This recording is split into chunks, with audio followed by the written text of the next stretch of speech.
We are live. I hope. Well, starting about 5 minutes earlier than I planned originally. But I figure take those 5 minutes and give people a chance to roll on in. No rush. Take things nice and slow today. Trying to figure out how to download something off my own YouTube channel.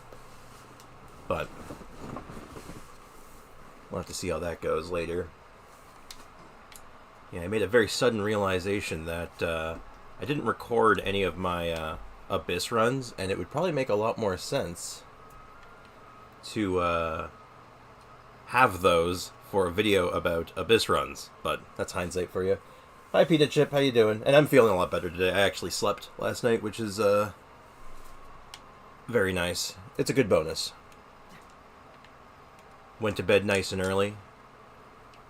So I am doing A-okay today. Had a nice hearty breakfast. Feeling good about myself and others. How are you doing this fine morning, afternoon, or night?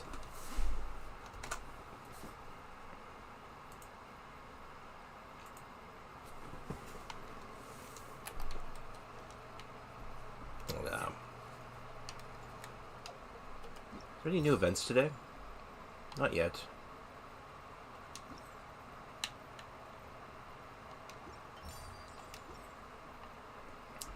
I assume we'll be getting a new event pretty soon, probably in a couple days. Actually, I can check that, can't I? I can. Disaster control, that is on the 21st. Oh, that's today. Oh, so that will go live at like 11 o'clock? Doing good, just finished packing for your trip. Oh, very cool. Right, you said you're going on you got a big vacation planned out. That sounds great.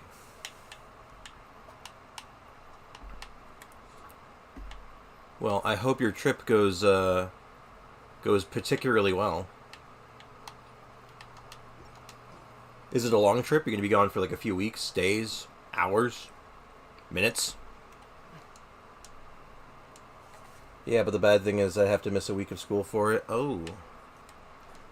Well, that is definitely could be a bit of an issue. I assume you've made arrangements for that already, of course, you know. Got your homework ahead of time? Just 9 days? That's a good length trip, though.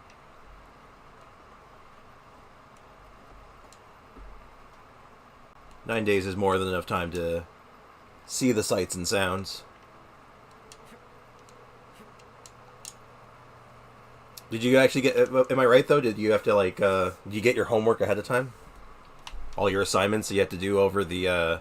over your vacation?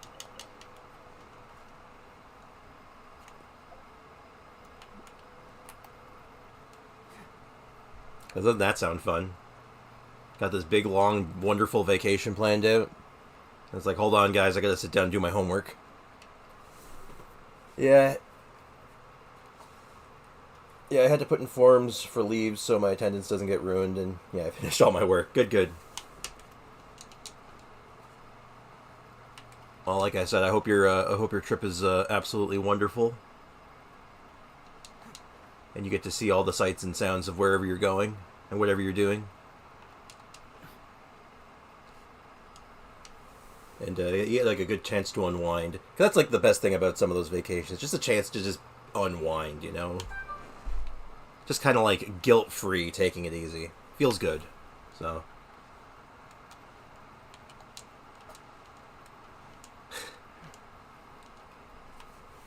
I'm sure if, I hope we get to hear all about it. But, trying to figure out what I gotta get planned today. So, I'll start talking about this now. You'll probably notice I have some teams set up already with a certain detective. I got a couple of Hazo teams because even though my the next video coming out isn't going to be the Hazo one, I do want to start kind of thinking about it and sort of pre-planning it out and kind of seeing what's like, you know, throwing stuff at a wall, see what sticks. So we got like a Hazo national team. We got like the the previously mentioned Team Punch. We got Sunfire Hazo. And then we got like a Burgeon Hazo driver. Like, so we got some options. And that's just tip of the iceberg. I'm sure I'll put together some more as we go. But that's I got up early today, and that's what I was kind of doing, and just coming up with just some preliminary ideas to get started. So, because it looks like, as it stands right now, as far as the poll goes, is that Hazo is winning by a landslide. Punch Squad team, hell yeah. Team Punch. Is there? I'm trying to think. Is there a character that's fruit themed? Because if there's a character in this game that's fruit themed, it could absolutely be Team Fruit Punch. But I just don't think that's a thing. Anyway, I gotta read what Hanbei has to say here. What do you gotta say, Hanbei? This merchant's mushroom supply doesn't look very reliable either. Why does he look so troubled? Has he gotten himself in some kind of trouble again? Traveler, you're here. The quality of mushrooms you gathered was really good. Can I ask you to gather them for me one more time? I plan to compare them with the mushrooms from other suppliers. Sure. Thank you. I figure a good time to kind of clean up the dailies as, you know, people start rolling in to hang out. I don't want to get into anything too deep yet. Yeah, so yeah, we're gonna work on the Hazo teams a bit, and then kind of look at the Abyss a little bit. I just want to like sort of talk about it. Might get a little bit of ideas for the next video, because I think I posted in the Discord what I'm looking at doing. It's going to be like not a guide per se, but like what's the word I'm looking for? Like just tips and ways of handling each floor of the current Spiral Abyss, with some like general tips and like more specific stuff for each floor. So kind of wanted to look at it today and just sort of, you know, talk it out. Pre-scripting, I'm going to call it. But in the meantime, I have to collect mushrooms.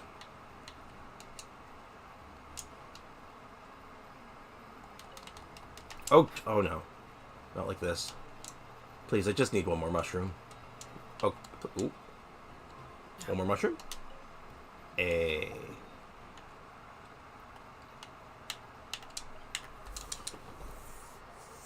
Good morning, Bliss. How you doing this fine morning? And, oh yeah, that would be good. Good. Yes, because, yeah, this Abyss cycle, like, it beat me up. I might do a little bit of recording today, because I'm behind schedule, like, on my personal schedule. I like having some of this stuff, like, scripted, like, before the weekend, because the weekend is, like, my prime time to edit. So, we'll see, if I can kind of catch up today. I'm glad to see that all of our daily so far has been running around chasing things and picking things up. You know, optimal methods for playing with characters and showing off their damage. Yep, very good. I'm sure this one will be for combat. Oh, it is. It is actually for combat. Hell yeah. I'm okay. I just got up. Well, that's all right. Glad you're doing all right. We've got our preliminary Hazo teams coming together, so we will see how it goes.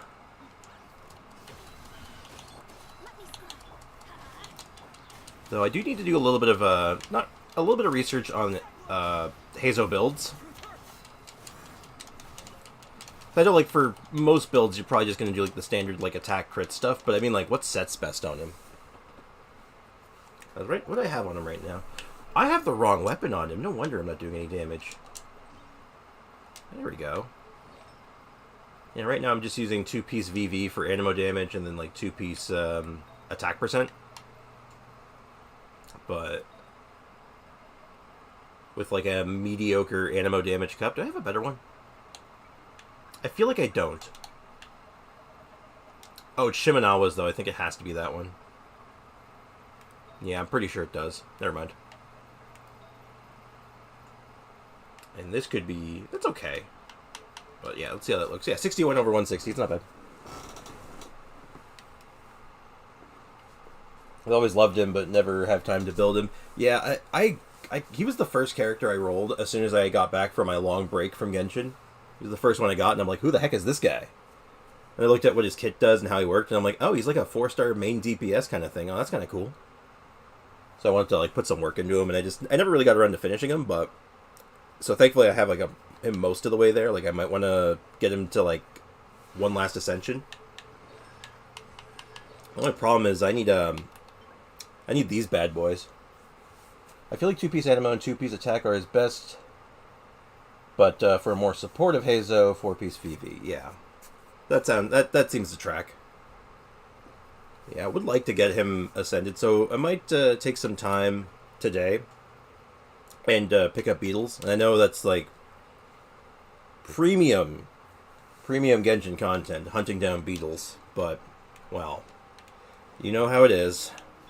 You always need more beetles.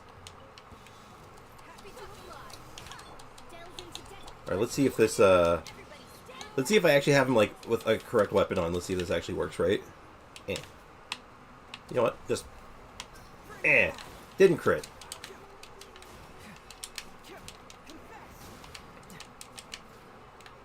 Alright.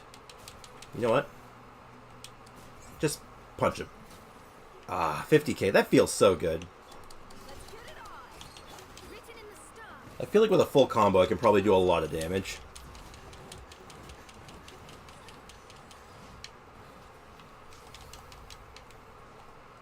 Actually, I wonder how much damage I could get out of him in one shot.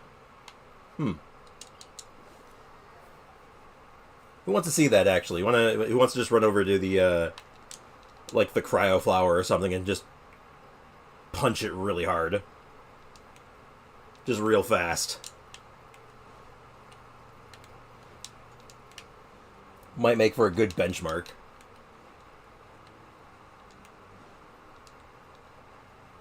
You got Farazan. I do have Farazan, but she's C0. So I've heard that she's a little like she's not bad, just not like super exciting. I didn't mean to do that. But yeah, she gets like a huge buff essentially at C6. I mean, so do most characters obviously, but hers is like particularly substantial.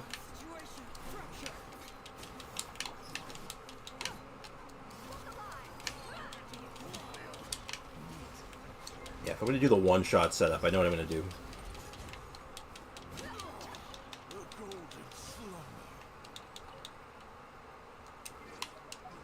Like,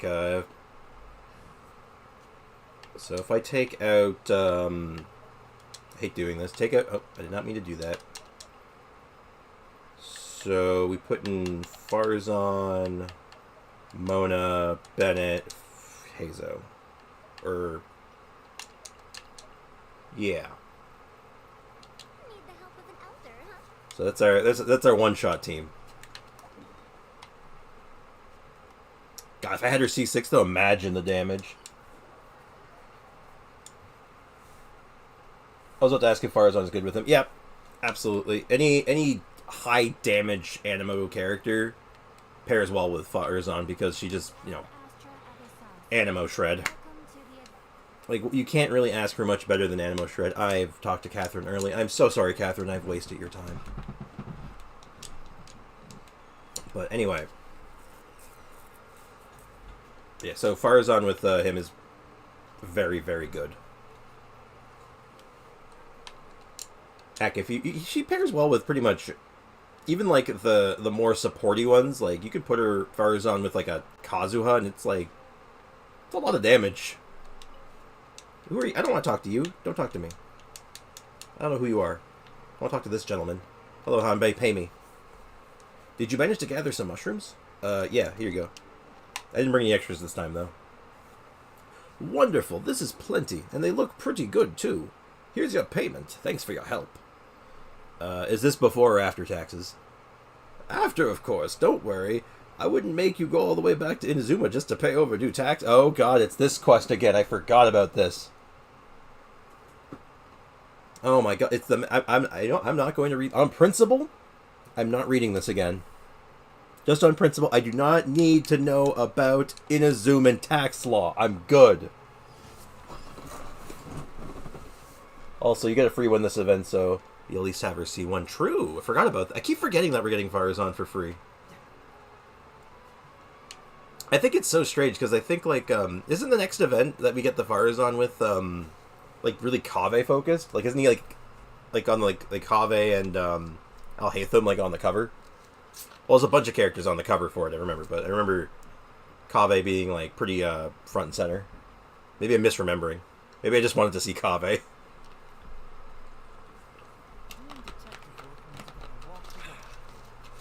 Sorry, I'm enjoying my drink. Alright, let's turn in these dailies, and then we're going to go punch a flower. Let me make sure my Farazan's built. I don't use her very often. So, Favonius Warbow seems like the way to go. Artifacts, I think I'm just rocking raw attack on her, but I think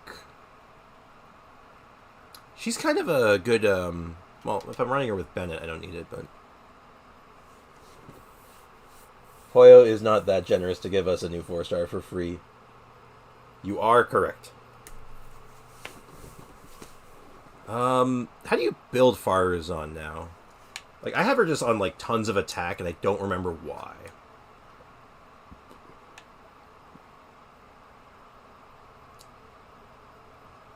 Anima bonus damage. Yeah, I think I just put attack on her just cuz.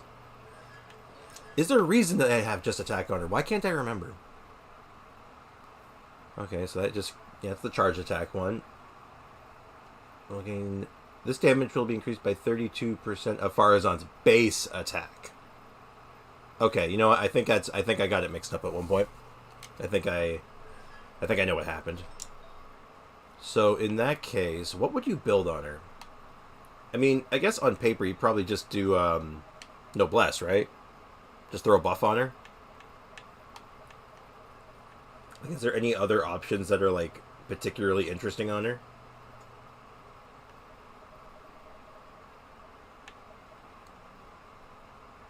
Well, honestly, I don't need her to be particularly well built, if I'm being honest. And actually, if I'm doing... yeah, I'm going to throw End of the Line on her, because that has a higher base attack. I should have finished leveling this up, actually. Do I have the materials for this? I do not. Noted, though. Okay. Emblem? Emblem, really. Emblem of Severed Fates. Okay, I guess that makes sense for the additional energy recharge. Just stack tons of recharge. Call it a day.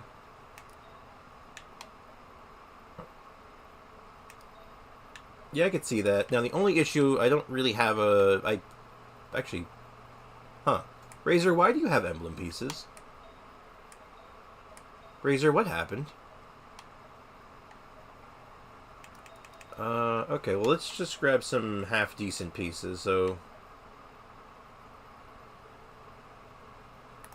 I'm going to keep that locked because of necessity. So, let's just go ahead and just slap together a quick and easy emblem build, prioritizing energy recharge. Yeah, something like that. Is this attack or... yeah, it's just an attack cup. I don't really know if I have much for Animo Goblets. Because, well, I mean... it's funny, a lot of the Animo characters, with the exception of some few recent ones, not many of them even really use Animo damage goblets. A lot of them just use Elemental Mastery. It's kind of interesting. And how's your morning so far? My morning is okay. You know, pretty slow morning, nothing to write home about. Enjoying my, enjoying a bottle of Diet Pepsi in place of coffee. Yeah, this piece seems good. Can I get it to 20? I can get it to 20. Great. Crit rate, too. Not bad. Okay, so this puts us up to a whopping 253.9 energy recharge. 45.8% crit rate, and literally 0 crit damage. So, she's not going to be doing that much damage, but she doesn't need to be. So, on an unrelated note, has anyone actually fished up this bow, or is it just me? I feel like other people have, but oh my god, fishing. Everyone loves it's fishing. Everyone's favorite pastime in this game. Unironically, I actually like the fishing. I don't mind it. Talents are 268. Yeah, this seems fine. I still don't have the catch, so no. Well, as far as the fishing weapons go, the catch is way better than End of the Line. End of the Line is okay. It's not bad, but the catch is ridiculous. You throw that on, like, any burst-based polearm user, which is a lot of them, it's pretty good.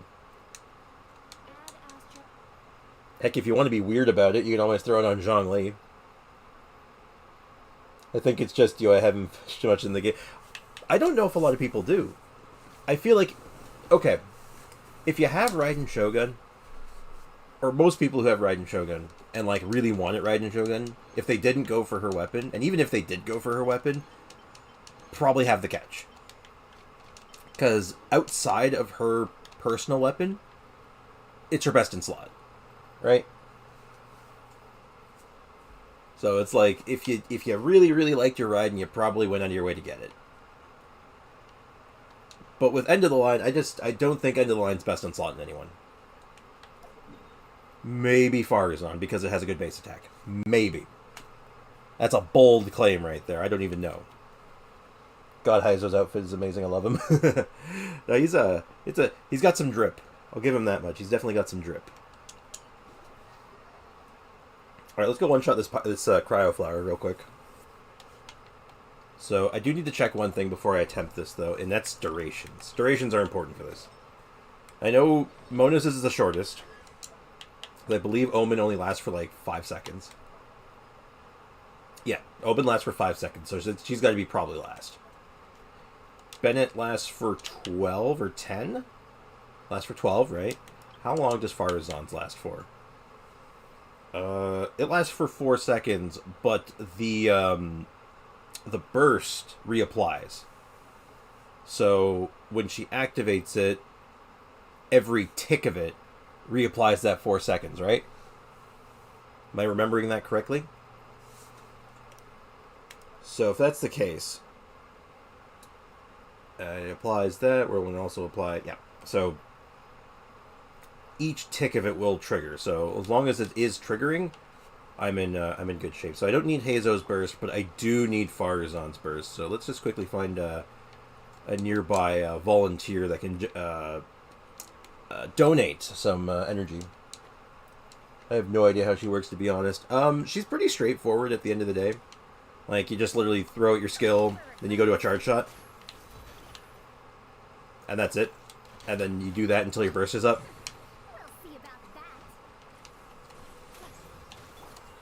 Because she's basically, she's all of her, like, damage, and, oh, not just her damage, but, like, her buffs are baked into her burst, so it's just a matter of making sure her burst is online.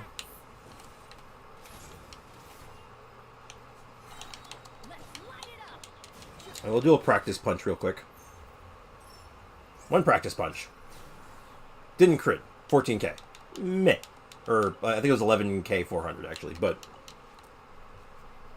So, the way she works, essentially, outside of the, tap skill, you get a fast charge shot, and then when you do the charge shot, it has a little bit of pull to it.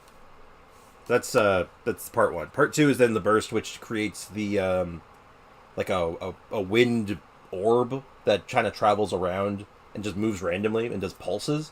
Pulses do a little bit of damage, and if your animo characters and your enemies inside of that pulse, you get a buff, they get a debuff.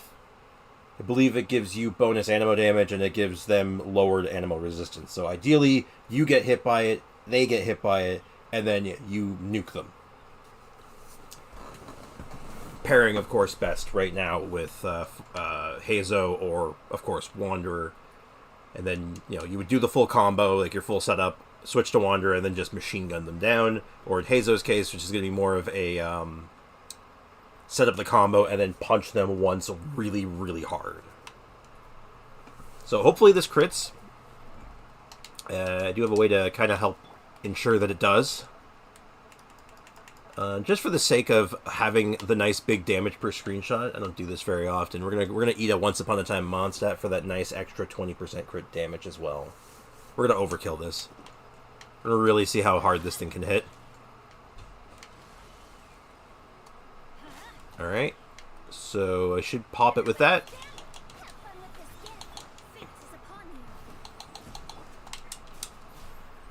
Now I didn't think this through. I should have actually set this up first, but. Considering I screwed that up just a little bit, I actually think I might have missed out on the Omen buff, potentially. I'm not sure. That's pretty good, though. That's not bad. So that's our starting point. That is our starting point. We can make that better. So did anyone catch that number? I kind of missed it. It was like, what, 118? 118 approximately?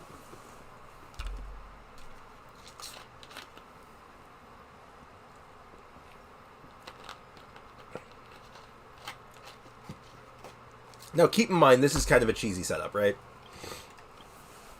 You know, Bennett... Well, actually, okay, it's weird. This is a cheesy setup. Like, most people kind of look at this and just say, like, oh, boy, it's a nuke setup. But if you actually put this in, like, a regular team situation, like, if I just shoved this into an Abyss floor, it'd probably do pretty good.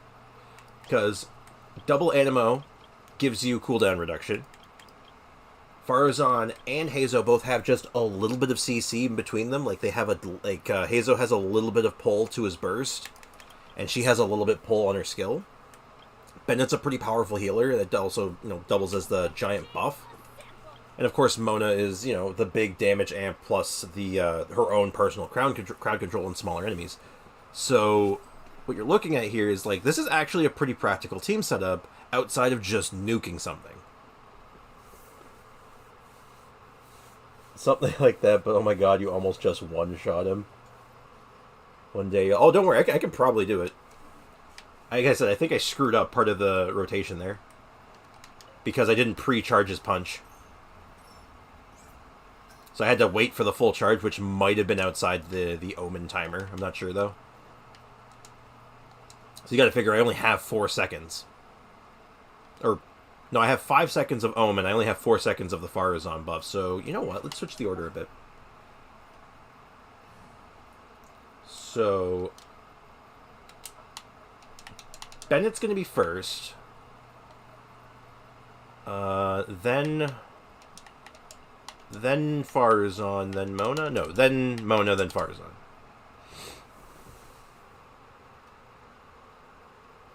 One day for me. Oh. No, you got it. You can do it. You can do it. I believe in you. I just want big numbers. Hey, it's, you know what? It's nice. It's nice to go for that damage per screenshot every now and again, you know? Like, most of the time it's not practical, but ironically, with Heizo specifically, I think it is practical, because that's kind of his playstyle, right? He is designed to punch things really hard once, and then everything else is just filler. Now, let's look at the energy situation, though. So that was a full combo with no skills in between. So, energy might be an issue for this team. If I was doing this in like a less controlled situation, I don't think this would be completely optimal, but it's definitely manageable. So let's just get our, let's quickly just get our energy back.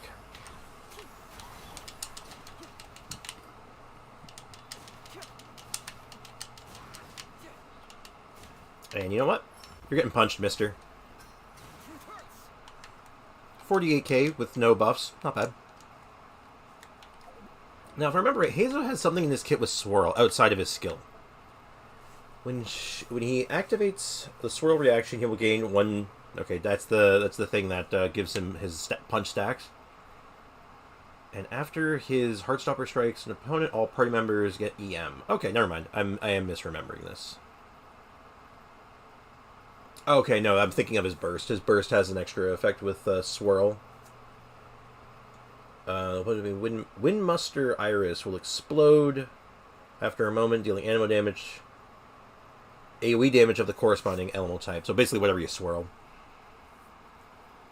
And Vacuum Slugger can inflict a maximum of 4 opponents. With Windmuster Iris, a single opponent cannot be under the effect of irises of different elements. So it seems like you can swirl multiple elements with it. That's kind of cool, actually. Fav on Mona. Favonius? That makes sense. Oh my god, I have Prototype Amber. Oh, actually, you know what? Let me quickly make a quick shift here. I'm going to put my Thrilling Tales back on her. If we're going for, like, just the biggest number we can get with one punch, I'll reorder this again. I want Mona on number 3. So now the order is literally Bennett Burst, Farazan Burst, Mona Burst, Hazel Punch. Ah, Fardius, how you doing? How's life treating you today? And you know what? I'm glad I just got a reminder of something. I'm going to set this up real quick, so just bear with me for just a moment, because this is... I keep forgetting to pin the Discord link.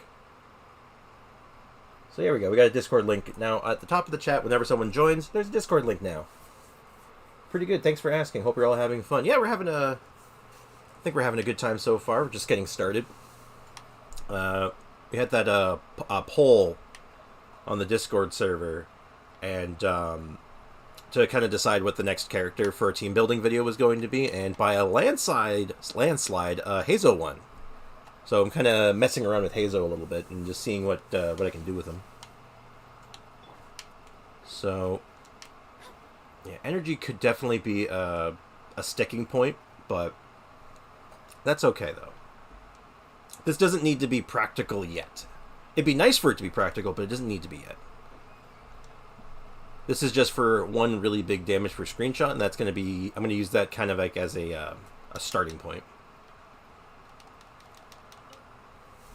Good choice, Hazo's fun. I like Hazo. I was saying before that when I took a long break from the game for about like 4 or 5 months, and when I came back and I rolled on a banner once, I don't even remember if it was like the standard banner or not, but my first roll upon coming back was Hazo. And I was kind of like, oh, you know what? He looks interesting. He's a 4-star, like, DPS character. That's pretty cool. So, I've been meaning to kind of really deep dive into him. Like, I haven't built for the most part. Like, I got started on him. Like, when I came back. So this is, like, from quite a while ago. You know, 80 out of 80. I'm having him rock a pretty good weapon for the time being. Artifact sets are fine. Nothing special. No constellations yet. And, of course, you know, 886. 887. 888. There we go. Isn't that much nicer? Look at that. I just spent all my money. I gotta stop doing that. I think I have a problem. Oops. Anyway, so let's try... I think the flower should have respawned. I think it's been about 5 minutes. Or, no. Flower only... How long is the flower respawn timer? Long enough. Perfect. So we're just going to test one big punch. My food buff is still on, but I don't trust it because I have this feeling it's going to fall off right when I start doing it. Go for the punch, but...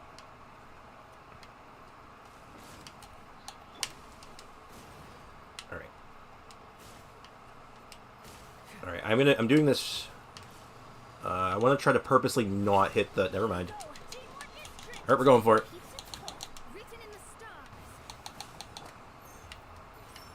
And... 130. 130k, not bad.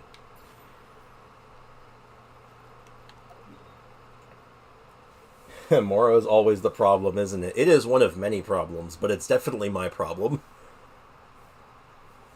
Don't go back to 2 more again. Don't tempt me. I'll do it.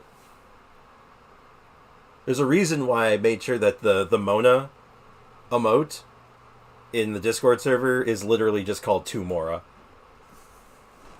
Okay? I'll do it. Don't stop. You don't tempt me. I'm very good at wasting my money. I'll have you know. Oh, I just realized something. For some reason, the stream doesn't know that I'm playing Genshin Impact. So I'm just going to quickly tell it that I'm playing Genshin Impact. There we go. Much nicer. Now if someone actually starts, if someone wants to go looking for Genshin Impact content, I might actually show up. Or not. YouTube algorithms are weird. Alright, so 130k is our sort of, I'm not going to call it a benchmark, but it's our first starting point for how much damage I can make him do. Now, obvious upgrades are going to be probably in the artifacts. Like, these are fine. Like, there's nothing here that's, like, overtly bad.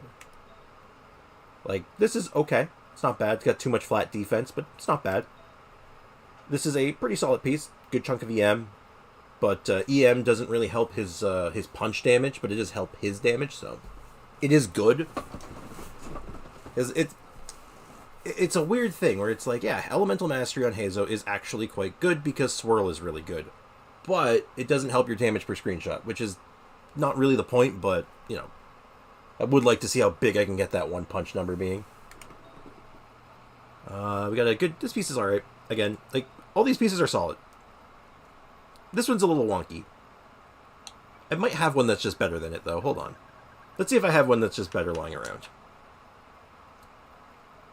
Oh, this one's pretty good. That one is a lot of energy recharge. That's not great. That one's my EM piece. That's for Kazuha. And... 19 crit rate, or crit damage for 11 crit damage and 10 crit rate. Thoughts? Instinct says this piece is better. Like, I mean, crit value-wise, if you're just valuing it, like, at a 2-to-1 ratio, like I think most people do, it's like, okay, that's about a 20 crit value, or 19.4 crit value. This would be about a 30. So this is probably better overall. I don't know what to farm today. Resin capped right now. Gilded or boss mats for Nahida or Cookie? Probably that one, yeah. That's kind of what I'm thinking. It looks really good. And, like, okay, keep in mind, knock 20 off of each of the crit stats because I ate the 20% crit food. So that's 71 over 152. That's really good. That's a fantastic crit ratio. Alright, so that's really good. And you're not sure what to farm. Resin capped. Well, if you're still leveling up Nahida and Cookie, you probably want to get your boss materials out of the way. I imagine that would be your priority, though. Getting some Gilded Dreams, though, that'd be pretty good, too. I'd say boss materials. My instinct would say boss materials. Alright, so... that's test 1 done. Feels pretty good. So this isn't, again, not a test. This is just a another team option. So this is more of a support Hazo that I have in mind. Well, not really a support, more of just a driver Hazo.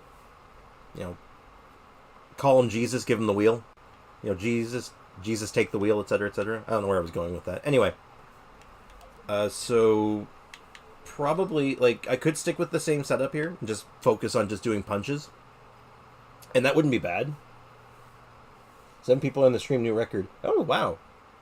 People are coming to hang out. They're coming out of the woodworks today. I dig it.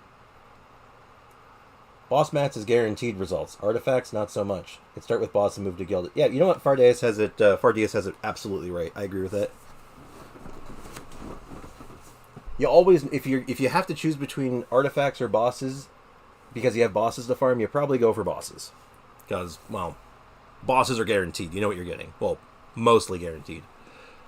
But, yeah, let's stick with this. Let's just stick with the punch stuff. Let's not overcomplicate the builds just yet. And then I'm going to head over to a domain to just start hitting things. So, yeah, this is sort of like a... like how I would do like an Iato Burgeon team, but instead of doubling up on Dendro, I'm going... I'm using Shinsho for the Hydro and then using Heizo as the driver instead of Ayato, so... We'll see how it goes. Seems like an okay place to test it out. Okay, get some farming bosses. Yeah, Pita Chip, you've been told. You sound so disappointed. Like, okay, I guess some farming bosses. It's like we're upper management now. Everyone telling us like, no, you need to farm bosses. You have no choice in this anymore. Alright, well. On that note, still need... I am farming artifacts, because I will need bosses, but not yet. Because I am going to have to farm for... Whoa. I need to farm for... give me a sec. Nilou. I need my Nilou mat still. Though, again, she's kind of back burner right now. Dia's my focus, and I want to really just, like, make Dia as strong as she can. So, just... I'm laser focused right now. Wait, Cookie's weapon domain is available today, so I'm torn between the two now. Oh my god. Well...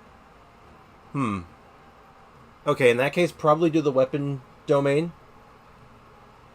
I just finally remembered that it's open today. Yeah, you probably do the weapons then, because weapons, again, the materials are guaranteed, but you you have limited opportunities for that, so go for the weapons. All right, let's see how this works. Let's see if this works.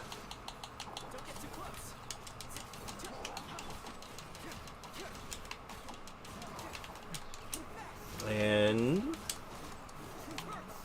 I immediately missed my first punch. That's very good.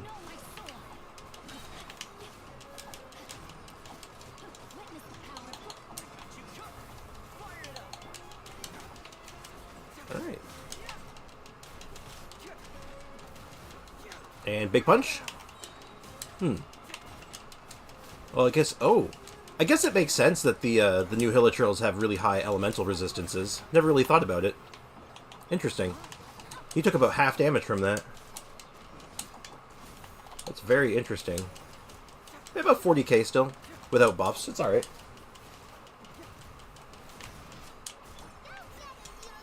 Not the, certainly not the best in the world. But the damage overall seems pretty good. If I didn't want to do Toma, if I wanted to switch it from Burgeon, I could do Hyper Bloom instead. I'm going to try Hyper Bloom instead. I think Hyper Bloom might be a bit more interesting. Burgeon's better for AoE, of course. Hyper Bloom better for single target. These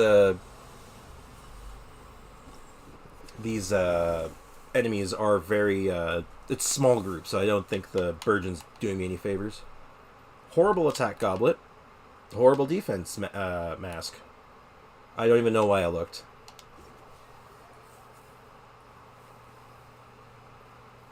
Best detective at work. He's a pretty good detective.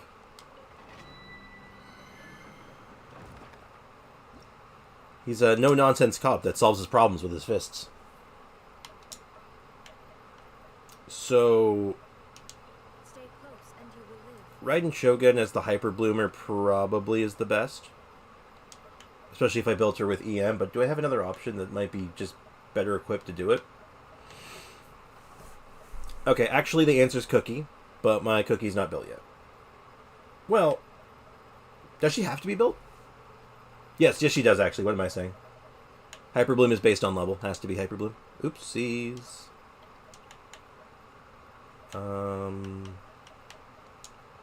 So order matters here quite a bit. So we'll do you, then you, then you, then you. There we go. There we go. That looks nice. This order seems good. So we'll see how a Heizo driver Hyper Bloom team would look like. I think this is going to be pretty good. Mainly because Hyper Bloom is, ridiculous. So at worst, it can't be bad. That's the magic of it.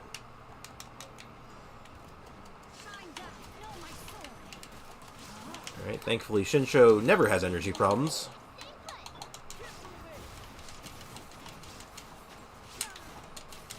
Yep, there's that tons of Hyper Bloom damage. And then free punch. If I'm ever concerned about energy, I always have Raiden Burst to fall back on.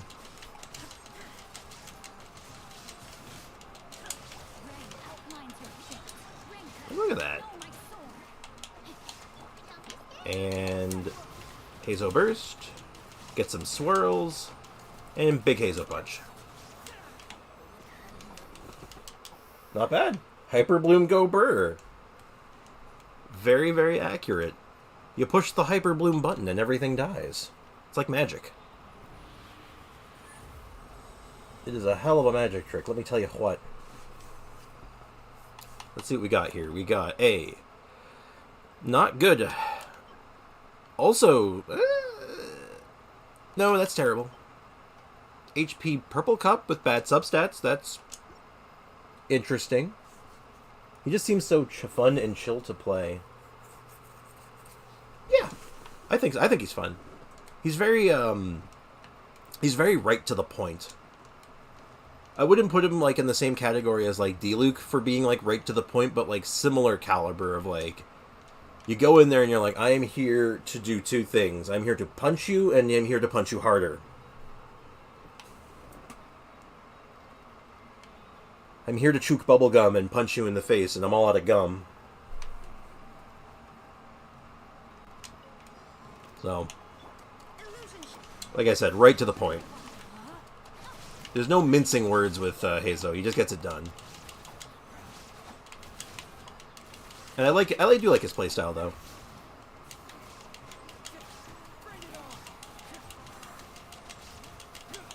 Like, you got, like, because it's a mix of, like, his own personal damage and, like, the elemental reactions. It's a pretty healthy middle ground. So, personally, I find it very interesting. But it's definitely one of those things that, like, not everyone's going to be on board with, like, the big punch.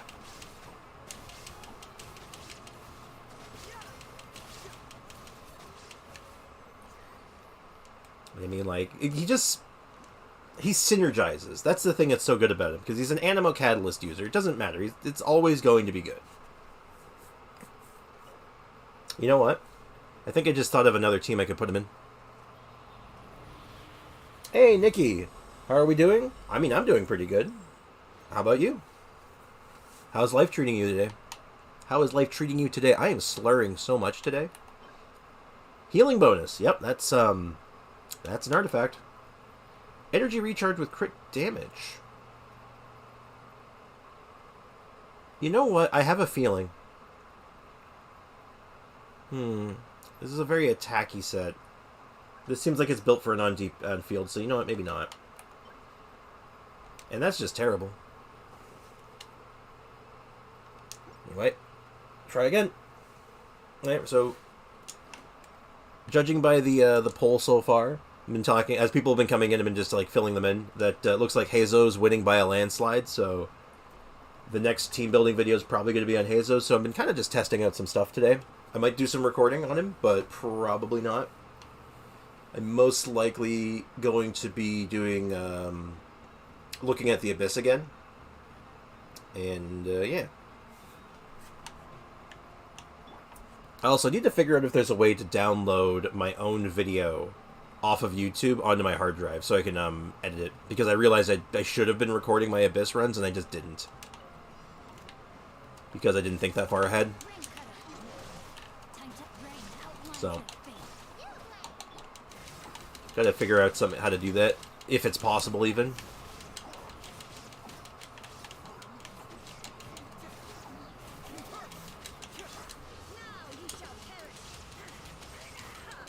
Pyro Hazo, never mind. Oh, you seem to think that Pyro Hazo isn't already on the list. You seem to have underestimated me, Nikki.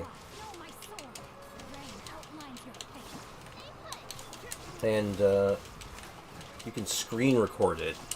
That might be like... Now, thing is, I'm very picky about the quality of the videos and like stuff I use. I really want it to be good quality, so I don't know if that would like diminish the quality or not if I were to just screen record it. I could try it though.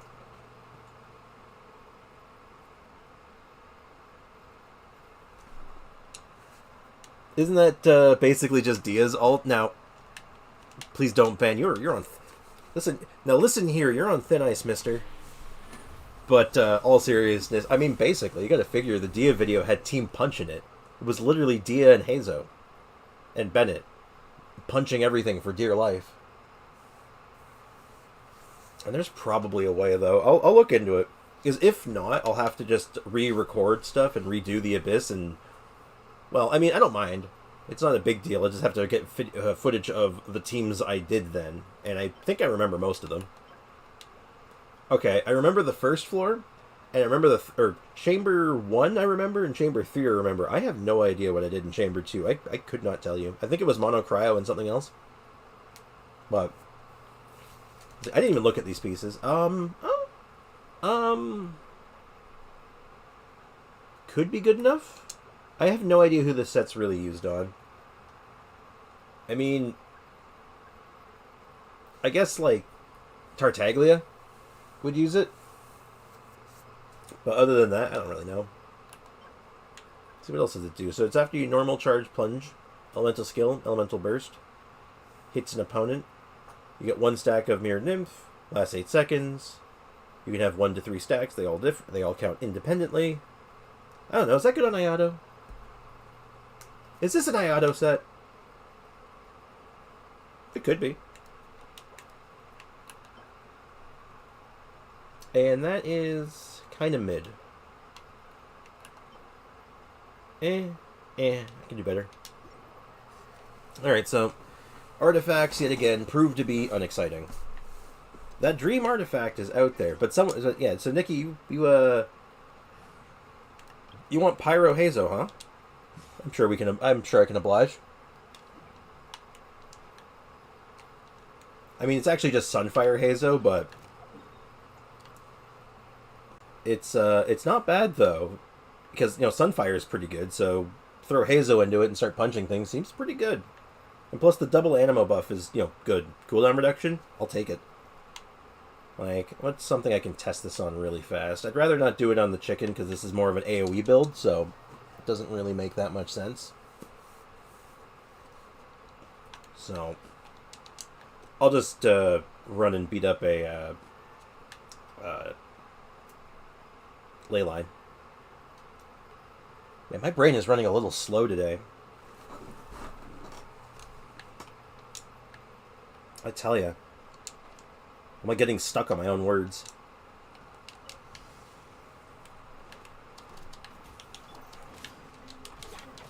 Yeah, so just a quick one of these.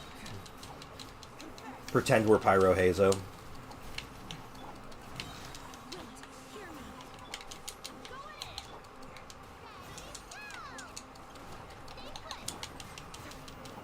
Yeah, look at all that pyro damage.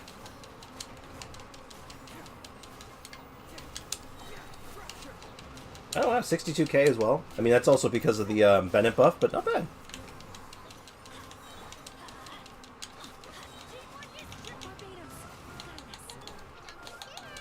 Rotation feels pretty good. Except for this one flying guy, I don't like him.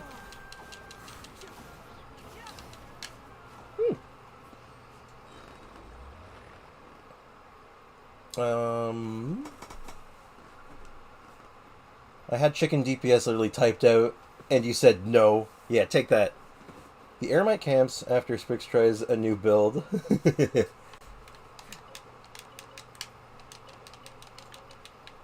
I mean, I always need more of those Eremite bandanas, so maybe it's time to go for, murder all the Eremites again.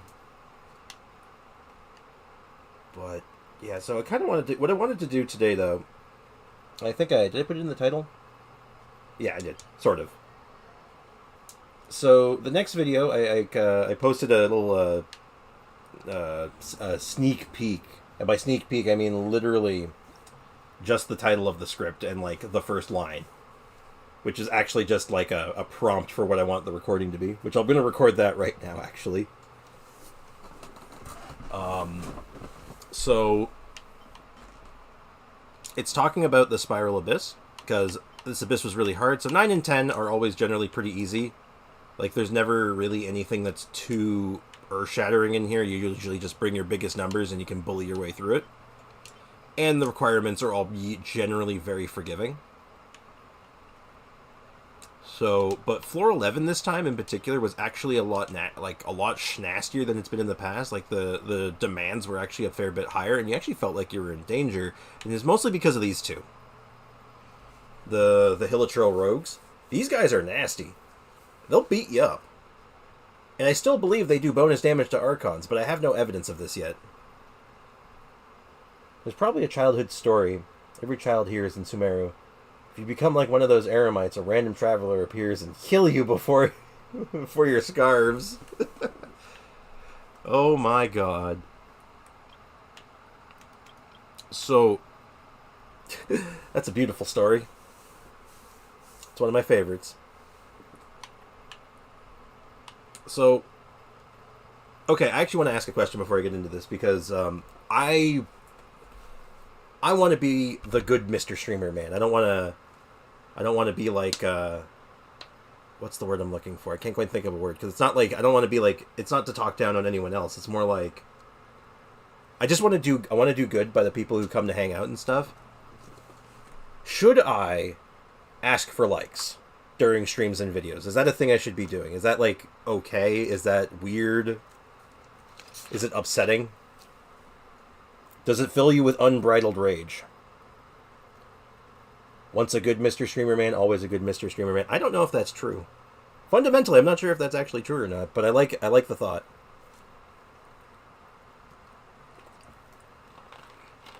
But yeah, so during the streams and stuff, should I be asking for likes? Should I be, like, mentioning that? Or should I just trust the system? Yeah, it helps to grow the channel so more people see Mr. Streamer Man. Okay, well, in that case, for everyone here, if you don't mind, maybe leave me one of them fancy likes. No unbridled rage, sadly. It's honestly fine. You deserve recognition for the work you're doing. Oh, thank you. And it's not bad at all. You're trying to get views and likes up. Yeah, I wanna. It's all about beating the system, right? Or I guess appeasing the system. And I also have the added benefit, and I've said this a couple times, since I have the analytics open on my other monitor, I get to watch the likes go up. So it's like, as soon as I mention, oh, leave a like, and it's just like, ooh, fun. I like it when the number goes up. Well, thank you, I appreciate it, though. Yeah, because like, I do want to grow the channel. I want to like, I want to make the best of this, because, like, I said at one point that when I started doing it, I was like, I'm doing it for me, ultimately. It's like, I want to do this because it's fun, and I enjoy doing it. But it was like, I was expecting 20 views at most. I'm like, 10, 20 views, I'll be excited. I'll be ecstatic. And then I wake up one day, and one of the videos has 600 views, and I'm like, what the hell happened?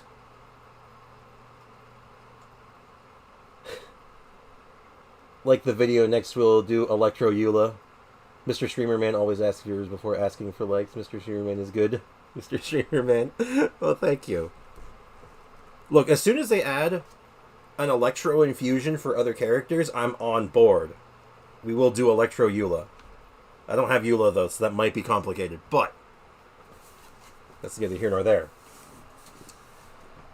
So, I'm taking some notes today, so this might not be the most, like, gameplay-loaded stream for a little bit, but I will be going in and out of the Abyss periodically, and if anyone has ideas or suggestions, please throw them at me, because I am absolutely always taking ideas. So, the video concept is basically, because this Abyss is so hard, I kind of wanted to do, like, a, take notes on how to handle each floor individually, and how one might, like, choose their teams and their characters. Because, like, we don't have every character. Like, I don't have Eula. If there wasn't a floor right now that said, bring your best physical character, everyone would tell you, like, oh, just bring Eula. Eula will absolutely annihilate it. And I'm sitting here going, like, well, I got Razor. Does that work? So, that's kind of what I want to go over. You know what's good for an elemental wielding character? Not that element. You're correct. You're absolutely right, Nikki. I'm glad we all agree on this. I like the thought of that video. Thank you. I think it's a good idea. So, like, kind of like choosing, like, how you would choose a team, how you would pick your characters, how you might think about it. Like, for example, like I look at chamber 1 here for floor 11. Let me actually... So we got spiral 11. Okay, I have my notes set up. I have a notepad here, or a Word document. This is just the beginning of the script, but I'm going to be taking notes as I go. I'm going to show the Word document. So, there's my Word document. And I'm going to start making a list here of all the notes I have for each chamber. I'm going to go down the list and we're just going to kind of talk it out. And I think I'm going to talk it out with everyone here, just kind of see how everyone feels about what I'm saying, as well as if I am missing something or overlooking anything or anything of that sort. So here we go. So floor 11. So the first half of floor 11. So let me just make a note here of first half. First half. Second half. And I'm going to copy this. I'll just use this as my base. So I'll copy this. Boom. Chamber 2. List. Boom. Chamber 3 list. I know, this is very exciting stuff, and I appreciate everyone's patience with me on this while I'm setting this all up. I took time this morning, and I set up the Hazo teams because I wanted to start working with Hazo, but I didn't take the time to set this up because I'm so smart, and I clearly think this stuff out, so... I'm so good at this. Then, floor 12. I feel like you need to put... in a way to beat the Hydro Mimics without Nahida and Bloom. That's a good point. That's definitely something worth mentioning. Because Mimics are not...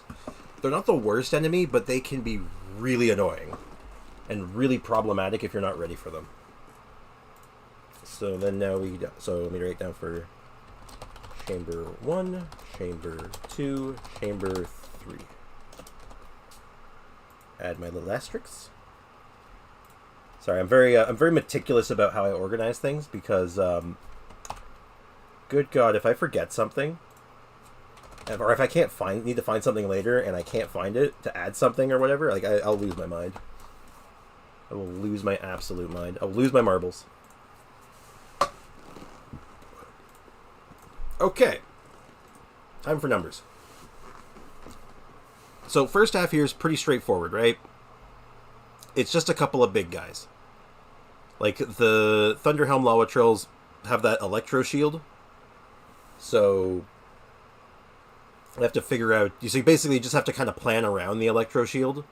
Because it's not a necessity to break through it, but it makes it faster. So, mostly what you're looking for here is single target damage and a way to break an Electro Shield. Have we added Big Brain to his nicknames yet? It might be in there somewhere. I think it was supposed to be. He said, I believe it was you, Nikki. That was like, if he figures out how to make Barbara do pyro damage, the technical ways of making Barbara do pyro damage, he can be big-brained. What's Mr. Streamerman's full nickname? I'll be honest, I don't even know at this point. I've lost track. So, the first half, make notes here. So, single target damage. And... the next note will be a way to kill an Electro Shield. Way to break Electro Shield. Not required. Oh god, here it is. Mr. Off-Meta, number-loving, boomer streamer, tour guide man for now. Thank you, Nikki. Much appreciated. Sorry, we got an update. Mr. Off-Meta, number-loving, boomer streamer, big brain, tour guide man. You gotta read it like, it's gotta read like you're a bot almost, like you're like those text-to-speech things trying to read it, so it just sounds a little off every time. I don't know why, that's how it sounds in my head, and that's how I think it should sound. So for the second half now, we gotta deal with Hydro Mage and the Hydro Mimics. So, a good way of dealing with Hydro Mimics, the option 1... Again, this is like, they're all pretty low health, generally. Like, they're not super tanky, so single target AoE, it doesn't really matter. Because you're not really moving them. They're going to come to you. So note number one. So note number one is that single target or AoE both work here. CC does not work well because the water mimics don't really move, but they will come to you, so you don't really have to worry about it. And then, so option one was the one that I believe Peta Chip recommended or said it's the standard way most people do it, would be with a Dendro team. Dendro reactions deal with them very well. Very well. Basically, actually, the other two methods of dealing with them that I found that works really well is Electro. Electro charges are really strong against them because they are constantly applied with Hydro, so all you need is the Electro damage, and you're doing charge damage. And because even though they're not movable with CC, like a Kazuha or a Sucrose, they do like to stand fairly close to one another, so you're almost always getting that chain lightning effect. Which will almost always bounce and are good. And then finally, cryo damage. Cryo damage always freezes. I think most cases, most people before Dendro was added, because Mimics would show up in the Abyss every now and again, right? Was the go-to method was usually give me a sec. Cryo. I don't know why that took so hard. It was so hard to say. Cryo damage would be the go-to method because that would just make them stay still. Now, if you look here, it also says that there's a raptor. Now, the issue I have sometimes with the Mimic showing up in the Abyss is that you have to go by the name, and there's no picture for the individual animals. So when we're dealing with like a Mimic Frog, you have to know what the frog does, or remember what the frog looks like. And considering there's 3 different types of birds, you have to know what name for what goes with what bird. Ayaka can't get the birds. This Abyss has too many birds for comfort. Shenhe, Burst, and Kazuha, you can get them. True. I'll make a note of that one too. Well, actually, Ayaka can hit the birds, but it takes timing. Because if you time her burst as they dive at you, you'll lock them on the ground.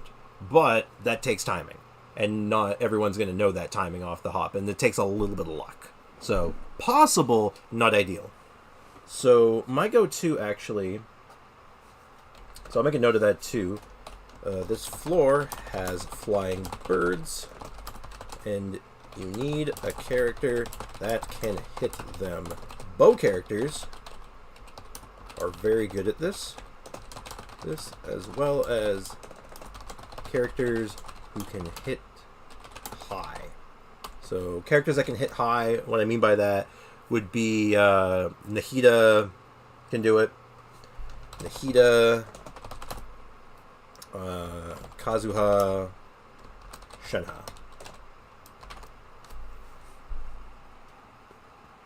It deals damage before I can even think about attacking. Yeah, you need that, like, that dream level. You need that, like, unreal level of reaction time. But it is doable. Not ideal, but doable. So here's our notes so far for this one so far. First half is really straightforward. It's really just bring your best single target and something that can deal with the Electro Shield. But even then, you can just overpower this one. This is turning into keyboard ASMR. Yeah, I got my nice little mechanical keyboard here. What about a 4-star option for the birds? Not everyone would have those premium options. Very true. So, I'll make a note, too, that bow characters... Special note to bow characters. Bow characters are ideal. Ideal. And this is where I'll put the 4-star options, because most of the 4-star options that are good at this are also bow characters. So that would be your Fischl. Fischl murders birds. Like, honestly, if you want the best character for annihilating those birds, just use Fischl. Just melts them. Or, I guess evaporates them if you want to get technical about it, but that's neither here nor there. So Fischl Diona is really good at it. And I'll throw a 5-star option in here. So, like, probably, I would say, well, Ganyu. So there's our options. We got Fish, Diona, and Ganyu. for bow characters. There's probably other options. These are just examples. And I'll make a special note of that. These are only examples. So for a team showcase on this floor, definitely use a taser team. I think so. Gun you. Yeah, basically. It's gun you. So taser team works really well. Taser teams and freeze teams, I would say. Or even just like a mono cryo team would do okay. And then like I said, so the second half is where like the trouble is. The first half is generally pretty straightforward. It's just bring your best numbers. You can really bully your way through most of this. Granted, one of them has a shield, so I'll make a note of that. Actually, two. Pyro can deal with the wooden shield. Because you can usually bully your way around the shield wall guys just by timing your attacks and getting behind them. But those shields can be really detrimental when you set up like some damage and then the shield just eats it. Nothing feels as terrible, I think, as Raiden Shogun's burst being eaten by a wooden shield. Like, I lose sleep at night over this. It's absolutely devastating. So that's my notes. So notes for chamber 1 for floor 11. We got single target damage is good. A way to break an electro shield. So basically that would be not required, but pyro characters. So pyro characters like Bennett can do it really well. Any cryo character.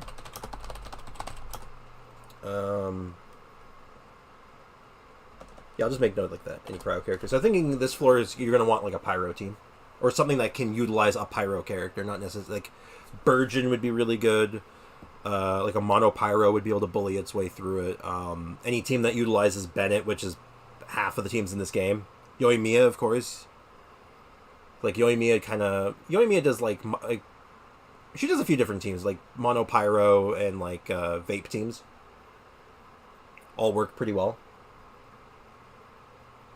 So I'll make some notes like that too. I should probably make what kind of teams work. Mono, pyro, or vape teams. And the other option would be any team that can use a pyro character.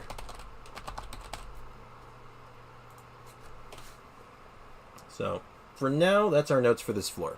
This chamber, rather. Way to break the electro shield in the first half. Single target damage will carry you pretty far, and you want pyro to deal with that wooden shield a lot of the time. Now, the concept, like when I'm looking at like the putting together teams for the video, it's also going to be like just ways of thinking about it, not necessarily like the most ideal way. Just here's options that you can do. Here's how I did it, and here's how you can think about it. And then beyond that, I do want to. I actually want to record. I want to download that video of mine, so I don't have to. I don't want to have to do it again, because I honestly don't remember every team I used. So, that's chamber 1. We're gonna move on to chamber 2. I think we got everything we need here. Oh, I guess worth noting. I don't think I went over the second half, but it was single target and AoE are both fine. So we got taser teams, dendro teams, cryo always freezes, so cryo teams are really good here. So, all generally pretty good stuff. So, here's another one that's going to be kind of schnasty. So, we'll go over to our Chamber 2 list. So, first half. What do we got here? We got Rune Drakes and Rune Graders. So, right off the hop, you can look at that and say, I need single target. These are really big, lumbering enemies with big health bars. You're not going to be fighting a lot of them at once. You can usually tell that just off the hop. Sometimes you're going to get surprised and get 4 Rune Guards at a time. We've had that happen before, but more often than not, you're going to want single target damage here. So right off the hop, single target damage. Rune Guards and Rune Graders, I believe they only have physical resistance. Am I right on that? It's physical resist? Or do they have geo resistance as well? I'm pretty sure it's just physical. They are physical resistant, so avoid physical. What teams? I do not know. Unfortunate. I do know they are physical resistant. I'm confident on that. Having done that one video on physical teams and having to try to fight a Ruin Guard on floor 12, yep, they're physical resistant, 100%.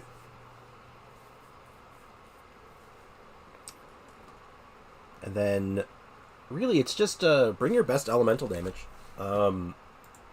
Just bring your best damage. Bring your best elemental damage. There's really nothing to this one. It's just literally they have big health bars, burst them down. Hey, Kiramoshi, how you doing? So we're doing something a little different today, actually. So if you remember the other day, I posted in the Discord that I'm working on a video for tips for the Spiral Abyss. So we're kind of going through it as together. We're going through it together kind of like as a group and coming up with ideas for how to tackle each individual chamber. And I'm going to somehow turn that into a script. So these are all very, very raw notes. God, I've been dabbed on again. This can't keep happening. They have 10% resist all for all elements and then 70% physical resistance. Yeah, so don't hit them with your sword. There's the dab. This can't keep happening. Sorry I can't really contribute, but it's definitely interesting. Well, don't be afraid to contribute something, all right? Like, even if you don't, like, if you think of something that you're not sure of, or you're curious about if you think it might work, throw it out there. There are no wrong answers. Okay, there are wrong answers. There's no wrong questions. There we go. What's the saying they say? There's no such thing as a stupid question, just stupid answers.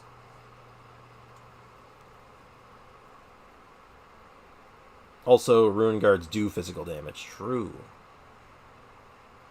So that might be something of note, but I think for this floor, I think that chamber was really easy. There's nothing to it.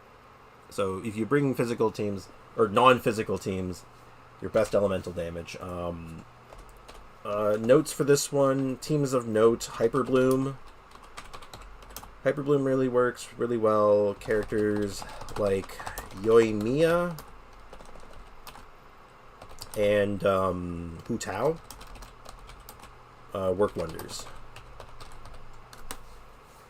Is there any other single target characters that would stand out here that I'm not thinking of? Like, when I think of single target, I always think of Yoimiya and Hu Tao, but is there anyone else that's worth noting? Like, anyone that any of you would choose in that situation? Like, oh, I gotta burst something down really fast. Who do I use?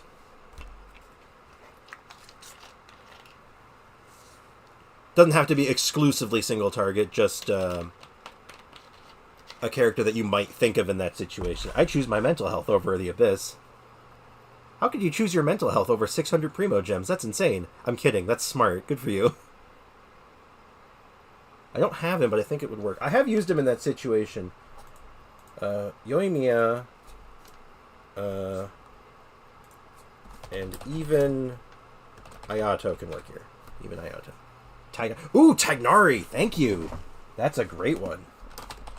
Tignari and Ganyu. Excellent. Alright, so I think this looks good. We got single target damage, physical resistance, so avoid physical teams. Bringing your best elemental damage to just overpower it is usually the best solution. And then teams like Hyperbloom can do it, as well as characters like Yoimiya, Hu Tao, I was going to combine Ayato and Tignari together, but Ayato and Tignari and Ganyu. Did I 3-star all chambers? I did. I have in fact done that. It was a bit of a rough pick. DPS Dia 2. As much as I want to put that there, I don't think Dia's DPS single target is very good. I think it's actually pretty bad by comparison. I really want to put it there though, but I would be lying. I wouldn't want to do this video as like a video concept if I couldn't 3-star. If I wasn't like 3-starring everything, I would feel like I wasn't knowledgeable enough. How do you beat the green Pokemon? Don't worry, we will get there when we get there. It is on the list. We'll be there pretty soon. But first, we have to finish Chamber 2 and 3, and then we'll get to the Pokemon. Oh, I know what you mean. I know what you mean by green Pokemon. I knew exactly what you meant as soon as you said that. That stupid Dendro Beast. Don't worry, we'll get there. I think I have a lot to say on that, actually. So, Chamber 2. Okay, so we're going to take some notes here. So, the rogues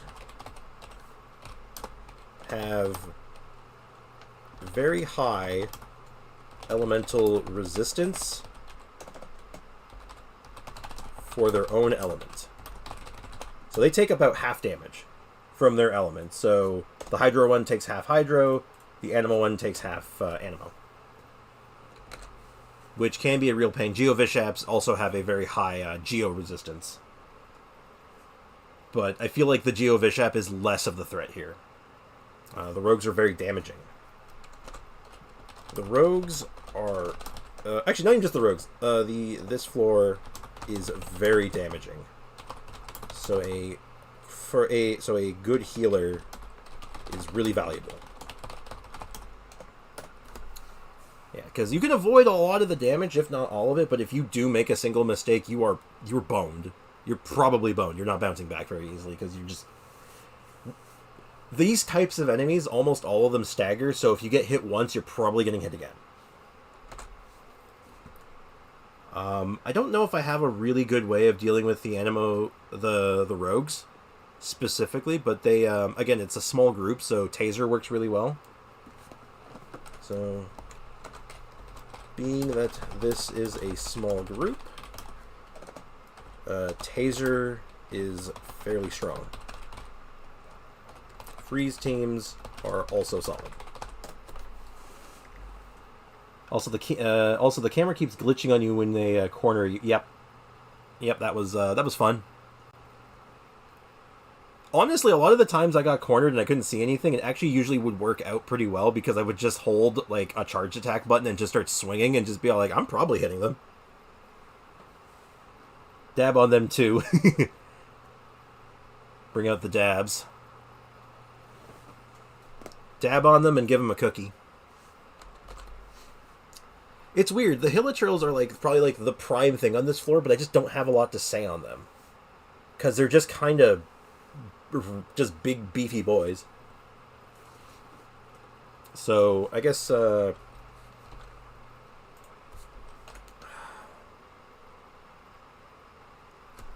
Bet y'all weren't expecting a dab, huh? You never expect the dab. You're never ready for it. Catches you off guard every single time. Is there anything else I could put a note on this chamber? I don't know what else to say on this one. This one's got me a little stumped. Because the biggest note is just don't hit them with Hydro and don't hit them with Animo. As long as you're doing like a good chunk of like medium AoE damage, like a Taser team, like Taser's probably the best for this.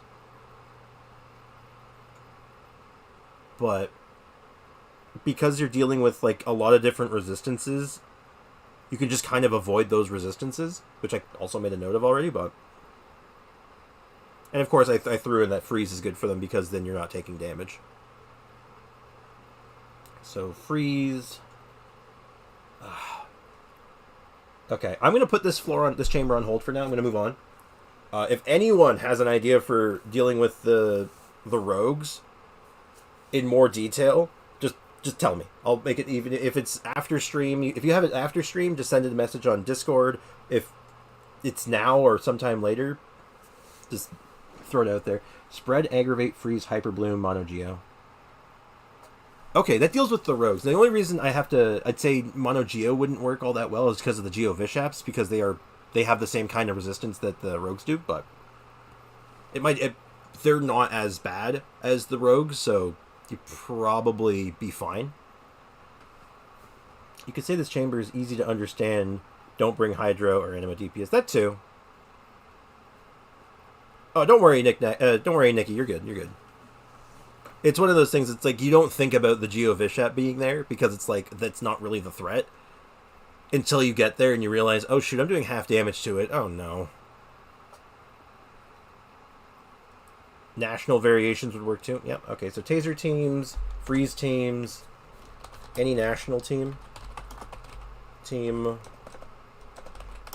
or what was the other one you mentioned? Spread and egg, right? Or dendro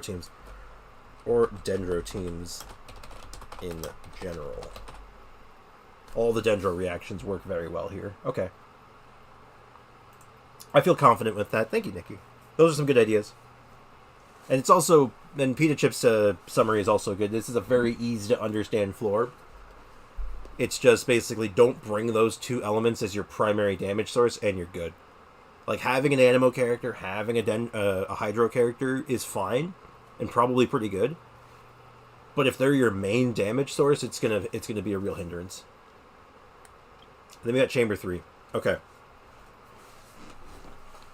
This one is less single target heavy.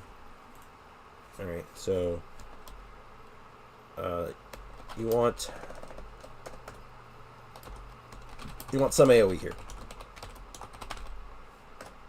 Do not bring a shield.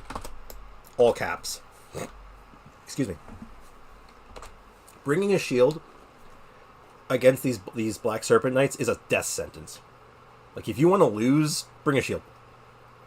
It is an absolute death sentence. In some cases, worse than others. I don't believe the Animo one is here, because if you do if the Animo one's there and you hit him and he hits a shield, you're screwed. Because he just starts teleporting around.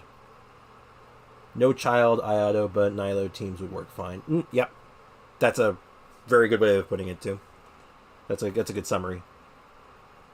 Child and Iato would be pretty bad. Wanderer and Heizo would be pretty bad, but Kazuha or Nilu, depending on how you want to shake your team up, are both very good. Okay, so do not bring a shield. It's common knowledge, but I will make a note of it. The samurai need to die at this Nalo. I will say it as incorrect as I possibly can if this keeps up. It's going to be just, by the end of the day, it's just going to be all like, Newly. That's good old Newly. Die at the same time. So shields are bad. They need to die at the same time. Probably bring a crowd control unit for the samurai side, yeah. Crowd control, like Sucrose or Kazuha work very well here. Very well here. And freeze as well. Teams teams to consider are, I would say, yeah, freeze. Anything that uses so freeze. Freeze is a godsend for nearly. Yep. Did I just hear shield? Sorry, I'm playing while watching. Oh yeah, you heard shield. Do not use a shield on Black Knights. The Black Serpent Knights, God, literal instant death sentence. Hello, yes, I'm going to bring my Zhongli shield up against the Black Serpent Knights. I'm invincible. Why do they have 3 shields all of a sudden? Why am I dead? Why is everything on fire? Where did the animal one go? That is the exact reaction. That was my first reaction when I first realized how bad it was when you bring a shield to them. It was so accurate. It's just like, where's the animal one? I could have swore I just hit him.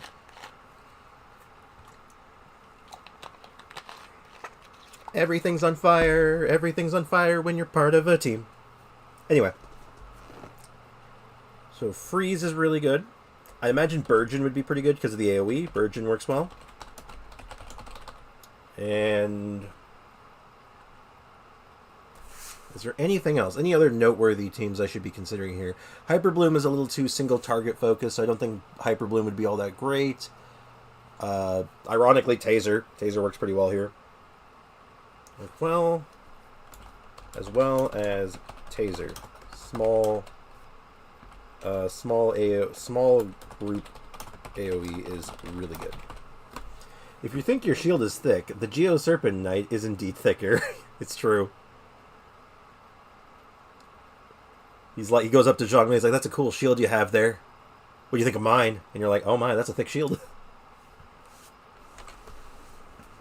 And now we have the wonderful second half. I feel like this one is just basically the biggest notes are trying to kill your groups of enemies at the same time, as well as not bringing a shield. That shield is just, like I said, instant death sentence. Now for this one. This is an interesting one, because I'll make a first note. You can down the Fatui before their shield pops. Their shield activates. Alright, Bliss, take care. I'll see you around. Thanks for stopping by and hanging out. Appreciate it as always. Let me think. Down the Fatui shields before the shields activate.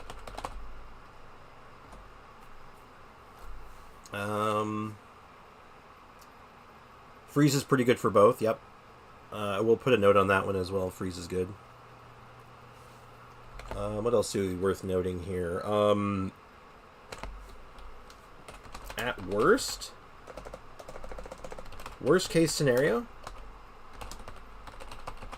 the Hydro Gunner has to go down first.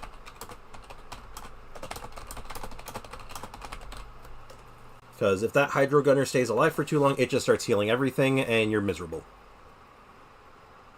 Sorry, I just like Freeze's #1 defender. But it's just really good in a lot of situations. It is! I mean, up until Dendro's release, Morgana was like the best team in the game, right? It was just literally like a Freeze team with an Anemo character, and you just like, yep, you're not going anywhere.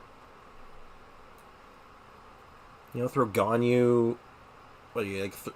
Kokomi and Ganyu in a team, call it a day. Like, Freeze is ridiculous. Don't even, like... There's no mincing words here. Freeze is, like, one of the most... If it's not the best team, it is easily the most efficient. Like, you just... You're safe the entire time. Your damage is good. Like, there's no beating it. That's why I can't let go of my Ayaya.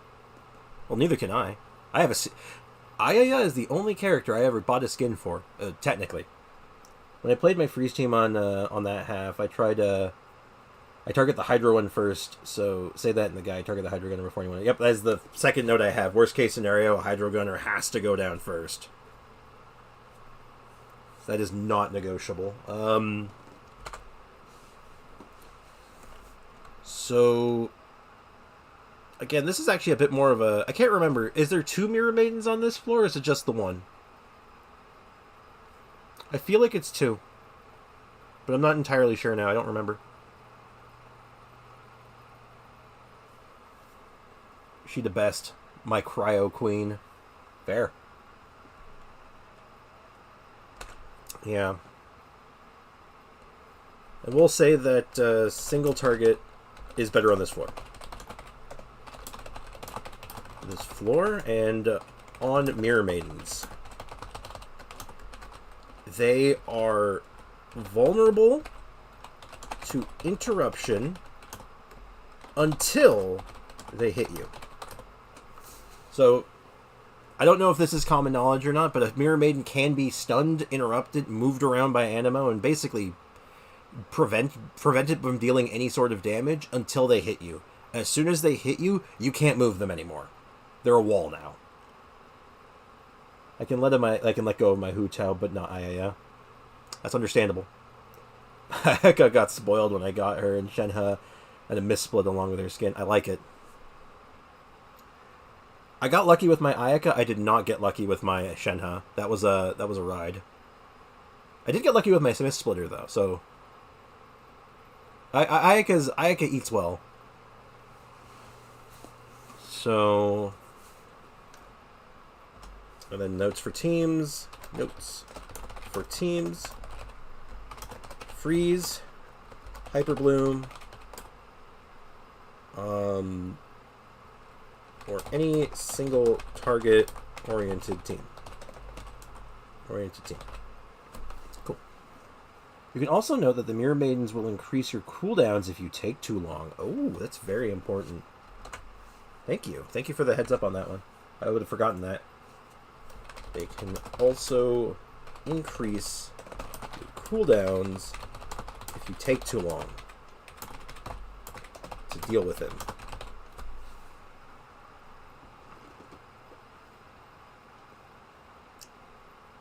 So yeah, all right. I think that sounds pretty good for our floor 11. Do we have any questions or concerns? Does everyone feel good about this? Do we feel confident in the ability for anyone watching this video to say, yes, I can tackle floor 11 now? I can figure this out now. I have all the tools at my disposal. I can make it happen. Feel good about it? Excellent. If anyone has any additions they want to add to Chamber 1, 2, or 3 that they think about later for floor 11, you know, just... Or any of these, honestly. Just shoot me a message on Discord, even. Or if we're, like, in the middle of, like, Chamber 3, floor 12, and you just have, like, a sudden epiphany for floor 2, just mention it. I got all my notes nice and organized, so... Floor 1. I'm going to do this one last. No, I'm going to do it now. Let's go. Let's get into it. This is the monster floor. This thing's a doozy. Alright. So, how many of us here got absolutely bodied by these things? Because I don't know about you, this was my hardest floor. Chamber 3 got it on the first try. Chamber 2, second try. Chamber 1, 30, 40 attempts? Healer equals good. Good note. I like it. First one. The beasts deal a ton of damage. Healer required. Good healer required. Good healer required. I did Ayaka, kept dying on the second half. Yep, that was my problem. Were you in the stream at the time? I think it was on Tuesday. Yeah, it was on Tuesday, I believe, when I was trying to get that last star. So if you saw me doing that, you know, retry button equals good. Be patient. That's a good point, actually, Nikki. I will reword that slightly to be patient. This may take several attempts if you are going for all 3 stars.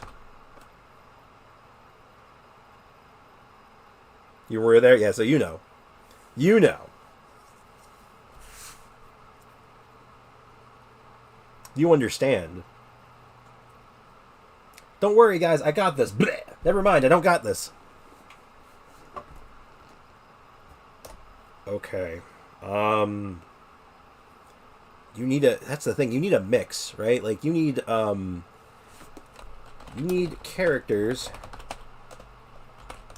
with high burst damage. High burst damage that can hit multiple targets.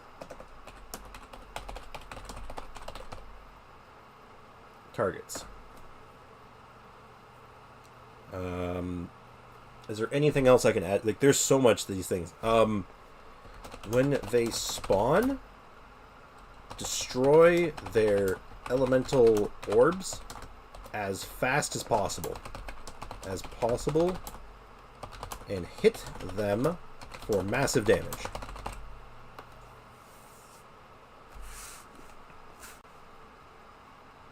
Study their attack patterns, know which ones move and which ones are more passive, get the gems. Good. I can summarize that a little bit, though.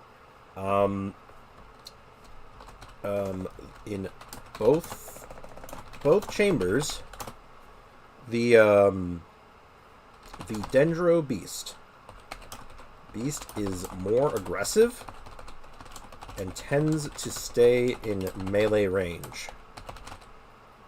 So position closer to the other beast in most cases. Don't lose heart. This will take practice.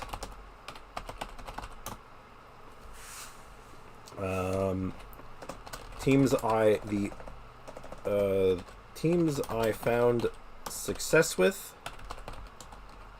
With here, where Burgeon did pretty good in the first half. Burgeon did really well. What other team did well? Because we ran through a bunch of teams on the first half, and they all kind of landed around the same time, about a minute and a half, which was good. Abuse the living hell out of iframes. Yep. That's a good note. I'll make a note of that one. Mono Geo. I know it was Mono Geo. That's the last one. That's the one I actually beat it with. There was a team in between, though. Oh, you know, I know what I did. I did Freeze. What am I saying? Freeze and Mono Geo. So I remember I swapped them at one point to see if that worked. Hyper Bloom is good, too. So, Burgeon, Freeze, Hyper Bloom, and Mono Geo. Okay. Dodge, dodge, dodge.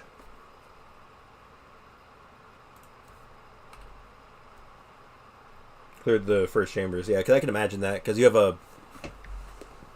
Because it's 6 big guys. So the single target burst is pretty good.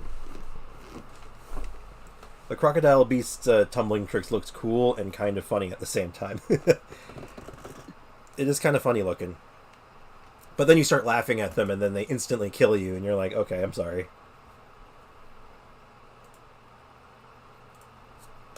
So now we get to talk about Chamber 2. Or second half. Sorry, not Chamber 2, second half. Second half, oh my god. Oh my god. Actually, Yoimiya teams and Eula teams can also do well if you have good enough shielding. Oh, true.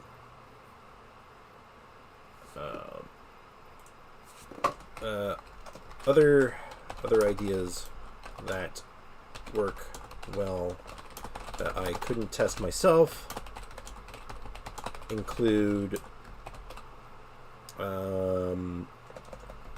Yoimiya teams and the end user license agreement teams.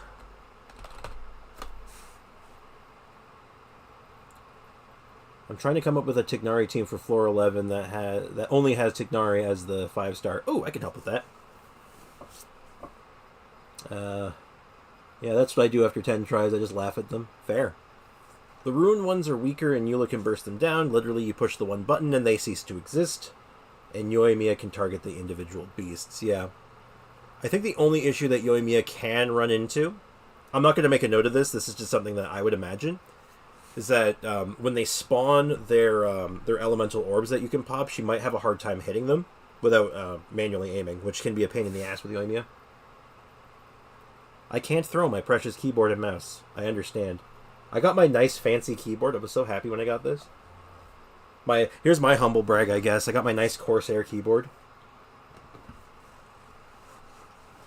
It's all my fancy mechanical keyboard. I like it. It feels good. Alright, so that's just first half. First half has a ton of notes. And second half is worse. Okay, you need CC. Freeze animo characters like Kazuha and Sucrose are a must for 3 stars.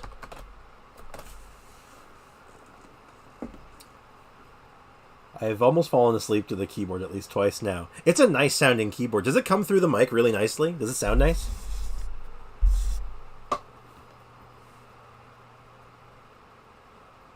I imagine it does.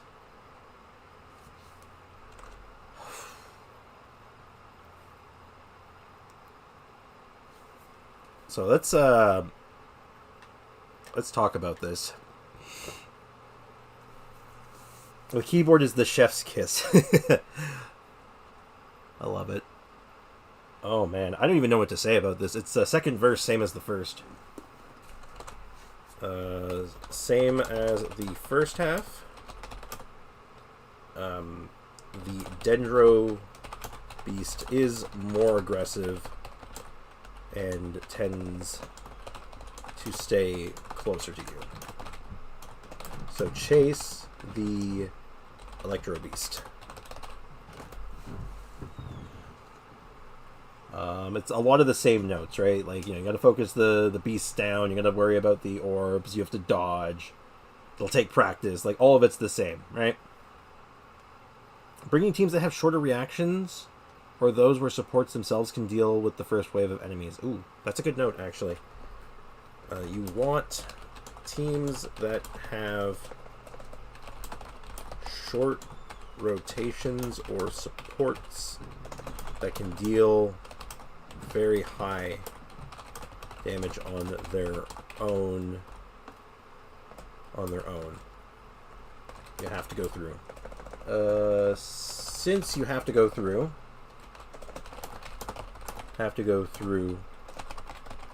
two waves of smaller enemies before the big bad beasts. And I will make a note, this is a personal note, but I will be mentioning this. The only team I had success with was a freeze team. That was the only team that came remotely close and was the team that pulled it off. Everything else wasn't even close. So, take that for what it's worth. Yeah, so a lot of this is going to be, for this chamber in particular, second verse, same as the first. Do you slay? Perhaps. Perhaps not. Who can say? Well, hey, hello, Divine Moon. How you doing? How's life treating you? We're currently going through all the Abyss chambers and making notes on how to tackle them successfully for a YouTube video that's being worked on. So, I think we kind of covered everything here, though. I think we got all the notes we're going to need for Chamber 1 and 2, because, again, a lot of it, like I said, is second verse, same as the first. Focus the orbs, chase down the other beast that's not the Dendro Run, because he'll chase you for you. And a lot of it is just, stuff we've already gone over. So, we will see. So, I'm feeling pretty confident moving on to Chamber 2, because Chamber 2, I think, is... you should use teams that bonk. Well, as a matter of fact, for the first half, I recommended using a Mono Geo team. So, in fact, I do recommend using a team that bonks. Do with that information what you will. Prepare to retry a lot and bring tissues for tears and sweat. Good point. I'll make a note for that, actually. That's kind of funny. Be ready to retry a lot. And don't worry about the tears and sweat. You know what? It's totally natural.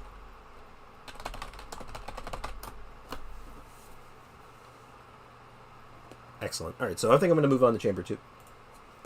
Chamber 2! This floor is way less vile. So, we got an Aeon Blight Drake. So this thing is generally pretty easy, for the most part, like mechanically. Like, you want single target. You want single target. As, he's a boss. You want single target. Next up, you're going to want... Actually, no, it's not just you want. You really need an archer. You need a bow character. Character to shoot is shoot its what would you call those things? They're turbines, right? The thing that you have to aim at to knock them down. They're turbines. Is that a fair description, or should I call them something else? Weak spots. All right, I'll just call it weak spots.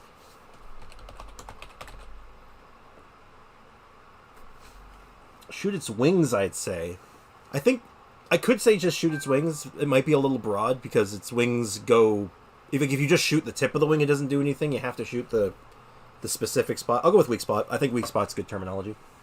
Shoot its weak spot to stop it from flying.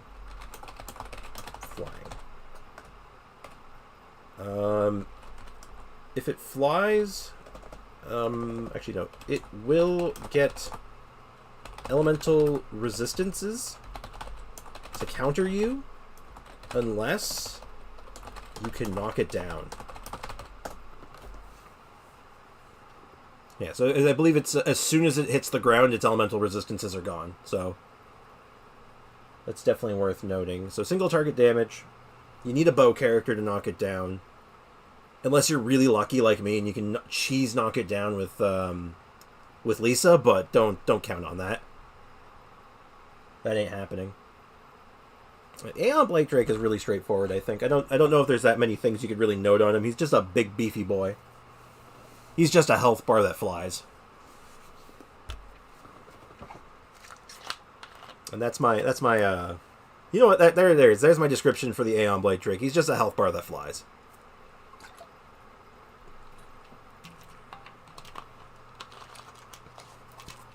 I'm going to put that in, actually. I'm going to make a note of that.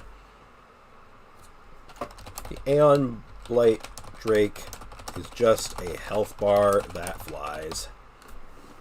Second half. Unless someone has any other ideas for the first half, I'm going to go on to the second half. Because I actually think this floor has more going on for it.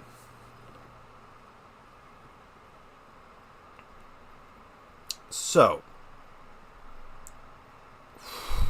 This floor's a bit of a doozy, isn't it?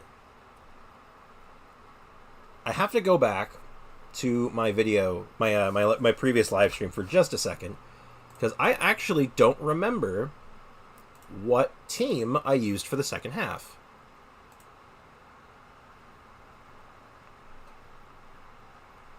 So I'm just going to mute this. So this is chamber 2. Oh, it looks like I did Burgeon? No, that's first half. I did Burgeon for the first half. No, that's chamber 12. Never mind. What am I talking about? Oh,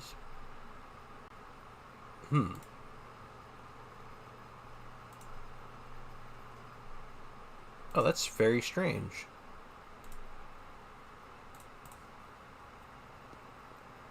Strategic grouping for the second half. Yes. I will get into the details there, but I wanted to find the team that I actually, successfully did it with, because I feel like that'll be worth noting.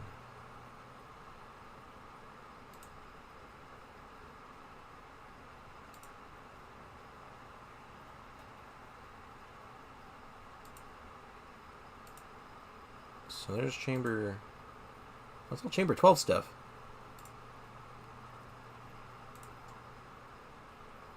Oh god, this is 4 hours of video I have to go through. Sorry. Okay, I'll put that on hold for now. I'll find it later. I don't need it yet. Point is, strategic grouping. So, strategic grouping for AoE damage. AoE damage is important. Good note for... what are they called? The Gale Hunter and the Scorching Lore Master. Those two are important. They're like the big threats in this floor because of how they position. The two Eremite Summoners, I'm going to call them. There's need to have their summon destroyed before they can take real damage. They can take significant damage. They spawn at opposite ends of the room. However, the Pyro one, the Pyro Summoner, will teleport towards you eventually. Excellent. So keep that in mind. The Animal one will generally stay where she is because she's like an archer. She doesn't want to be near you. So if you go to her, basically everything will come to you. So going after the Animo archer is ideal. I think I got a Floor 11 Tagnari team. It's himself, Fischl, Cookie, and Yao Yao. So you can have Nahida in the second half. If you got her and you don't have her, you're not missing out. Yeah, that's a good team. You got all your spreads and aggravates all lined up. Seems solid to me. You got 2 archers, so you're basically ready to go. And I mean, like, you know, Cookie, Fischl, yeah, it's all good. Good team. I like it. I want Tignari. I don't have him yet, but I want him. I hope I get him soon. So, also worth noting, the of course we have a Hilichurl Rogue. The Hydro Rogue is resistant to Hydro, so a Hydro main DPS is not recommended.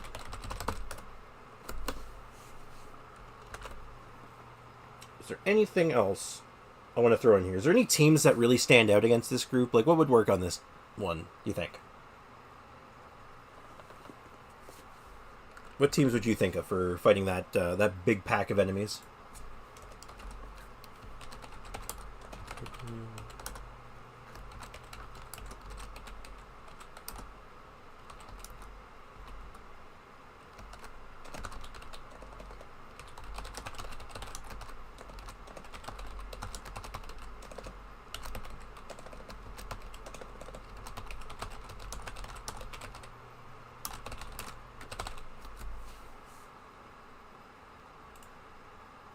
I don't think there's much else to note on here. Freeze once you get past the archer. Oh, freeze teams, yeah, that's a good one. I'll just make note of that one. So freeze teams. Taser worked pretty well here. Taser worked. I remember doing this because my first run was with the Taser team, and I was like, this could work really well, but I hadn't quite figured it out yet. So I'm pretty confident that Taser would do well.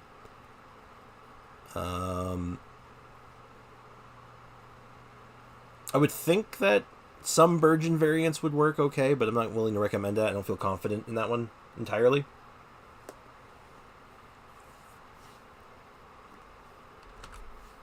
Also, I feel weird about this stream. I feel like this is like I like what I'm doing here. I like that people are engaging, but I feel like it's kind of boring for some people because it's just like one screen. But we'll deal with that. I'll put up with it. Because this is important. I want to get this done, and the more opinions I get, the better. Because I figure most players will tackle these problems pretty differently. So I want to, the more perspective, the better quality of the video will be, I think. Perspective is important.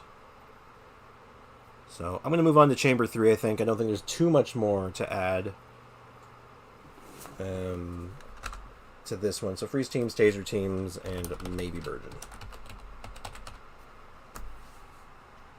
Because you do want some pretty hardy AoE.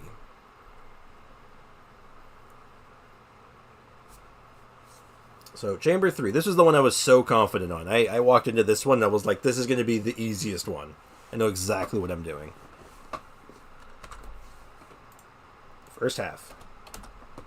You need an electro reaction in your team. Not negotiable. You need to have an electro reaction.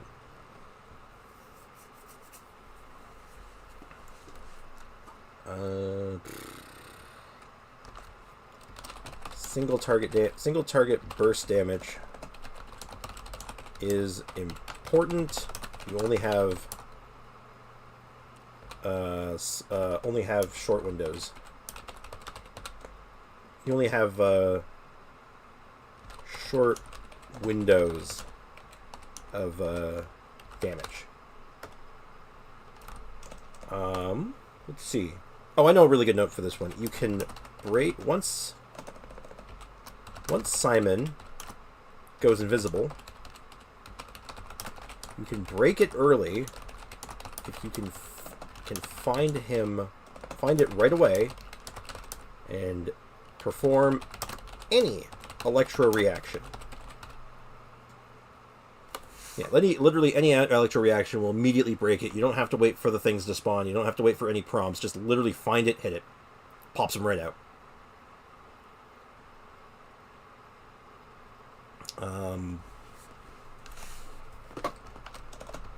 Easily the strongest team for this is Hyperbloom, but any of the Dendro and Electro based teams work well.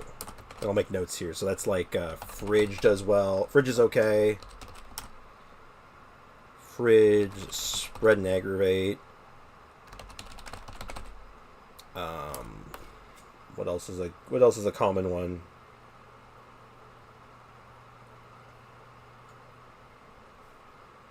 Not Air Fryer. Air Fryer doesn't do it. I'll put the magical, etc. Hello, I just put some stuff in your Discord. Hope you like it. Oh, thank you, Scoop.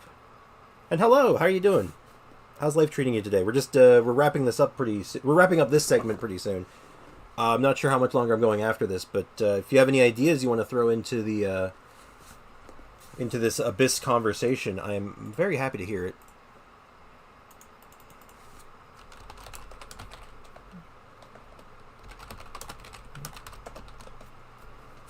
Hold on, just making one quick note here.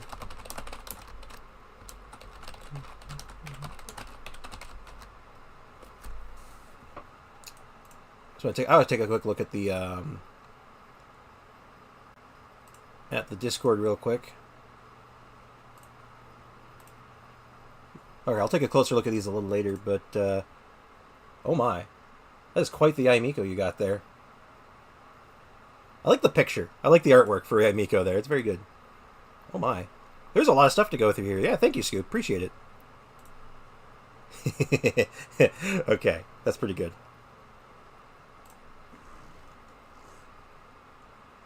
I just put a 12.3 clip in Discord. Oh, thank you. All right, I'll take a closer look at that a little later. But yeah, that is very good actually. Thank you. It is very much appreciated. Yes. So first half seems pretty good. I'm feeling pretty confident with this. And then finally, the Magu Kenki twins. So how do we feel about the Kenki triplets? I know how I deal with this. I always deal with it the same way. I just use a Kokomi Taser team, and I just heal my way through the cryo AoE.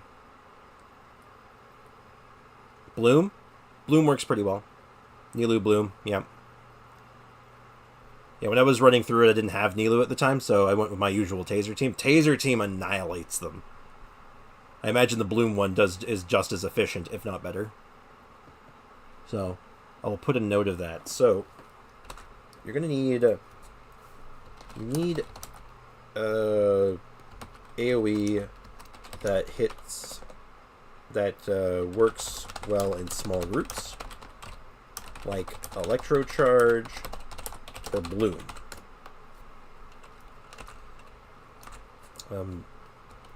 The Cryo Kenki triplet does massive AoE damage constantly.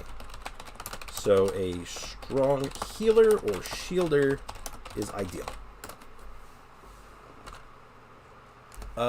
When you guys are doing this, do you have a priority list? What's your priority list for dealing with the triplets? Do you just hit them all and just let the chips fall where they will, or do you have one that you want to see die first? I know the way I do it is usually I just let the chips fall where they will. I don't really have a preference of which one goes down first, just because of the style of team I use, but I can imagine that some would have a priority. Like, for some, they want to get rid of the cryo one first because they don't like being cooked in the cryo. Some don't want to deal with the Lone Gale because I think he likes to stay away from you. Or, sorry, the Mask because he likes staying away from you. I still get that. Oh, I'm sorry. You'll get there. You can do it. You can't get to that chamber. You can't get through it. Either way, I can help you. I can help. Oh, you'll get there. Hey, if this video is successful, we'll all get you there. It's going to be a team effort. It's going to be great. I can't get through it. Okay. I might have I might have something for you to... Do you have Kokomi? I think you do.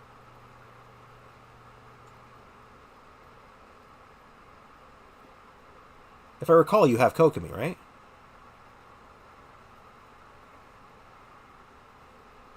Yeah, try the team that I do it with. Like, literally just, it's Fischl, Kokomi, Beidou, Kazuha, or Sucrose. I think Sucrose is, well, Sucrose is, like, the more free-to-play friendly one, so, yeah, just go with that and just literally stand in the cryo soup and just cook. It doesn't matter, because Kokomi's just healing you through it. It's kind of ridiculous. And then all the tasers are constantly hitting all three of them. So they drop really fast. It's one of my favorite teams, honestly. More units I gotta build. Oh, no.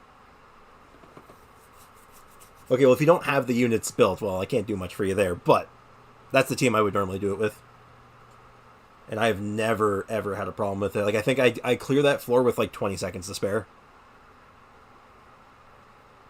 And that's with a slow Simon. That was like, if it was like the first run, I'm like, oh man, my Simon was so slow. And then it was like, oh, I still had 20 seconds left. I'm fine.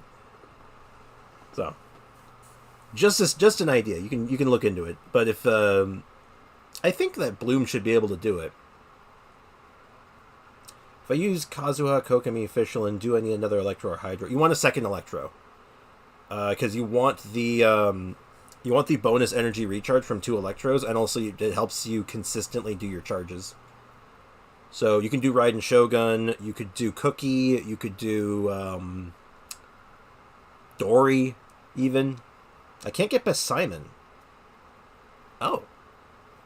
Oh, do I? I have a great Simon team for you. Is your Lisa built? Do you ever build your Lisa?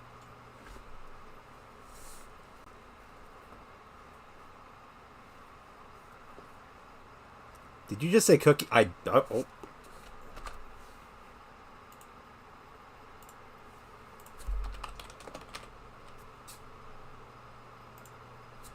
Cookie's in the chat. Oh, poor Cookie. Yeah, so you only really need one Electro character in the first half. Like, it could be anyone, just to do your reaction. Like, the team I did it with, I used Lisa for it. Like, I did it with, it's just a Lisa Hyper Bloom team. Tignari, Kale, Cookie, Yamiko. That's a team. That's a team right there.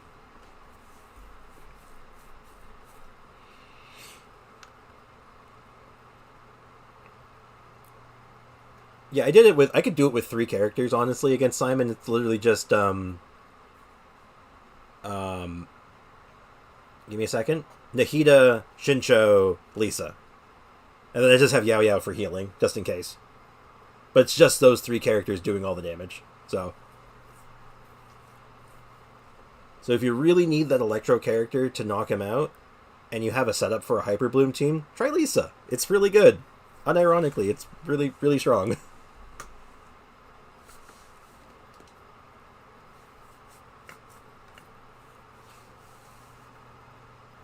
Oh yeah, so only level 20 Lisa, though. Poor thing.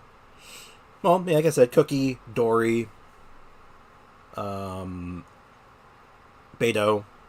Fischl, if you're not using them. There's other Electro characters in this game, I'm sure of it. Oh, Raiden Shogun, obviously.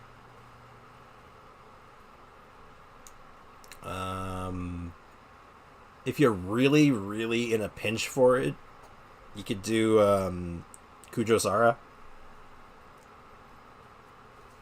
Of course, you had Scoop's recommendation, which was really good with Yae Miko and Cookie. So there's many options. It's just all you need for Simon is your core damage setup and an Electro character, and then the problem solves itself. Good old Simon. So what else could we say about the Kenki triplets? Oh, did we ever decide if there was a priority one? I'm idling Cookie. Leveling Cookie. Idling Cookie is kind of funny too, but so I'm hoping once I get her to 90, I'll be able to Hyper Bloom my way through it. Probably. I'm pretty confident that you'll be able to. You might even be able to do it before 90. Give me one copy. No, it's my copies. You can't have it. I will give you another cookie in the chat though, because I'm so generous after all.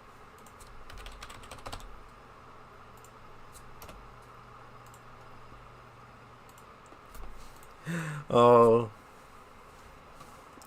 poor thing. Don't worry, you'll get your cookie. Drip King, Hyper Bloom, Ayato, Nahida, Cookie Candace. That's a team. That is definitely a team. I respect that team. Drip King. Lord of Boba. So yeah, anyway. I do need this, though. I need this question answered. This is actually very important. Is there one of the Kenki triplets that need to die first? Or does it matter? Did anyone think it matters, or is it just like... No, you have to kill the Dendro one, or you have to kill the Anima one, or you have to kill the Mask, or you have to kill the Frost one? Who do you focus? If no one, if there's no answer, and it's just like, nah, just whichever one drops first doesn't matter, that's what I'm going to go with.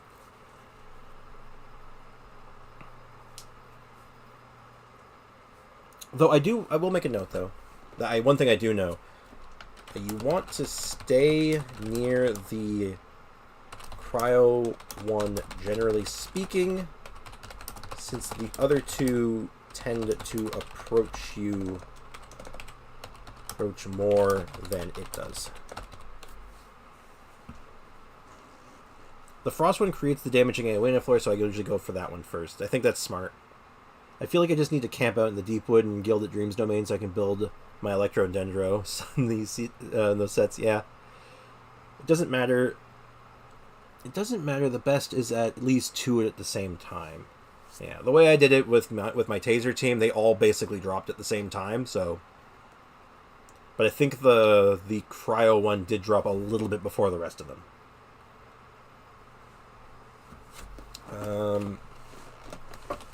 It is good if the Cryo Kenki drops first, since it leaves behind the damaging AoE constantly. Okay, I'd like to point out that we have about 4 pages of notes so far. That's pretty good, right? This is going to be a long video. Ruh-roh.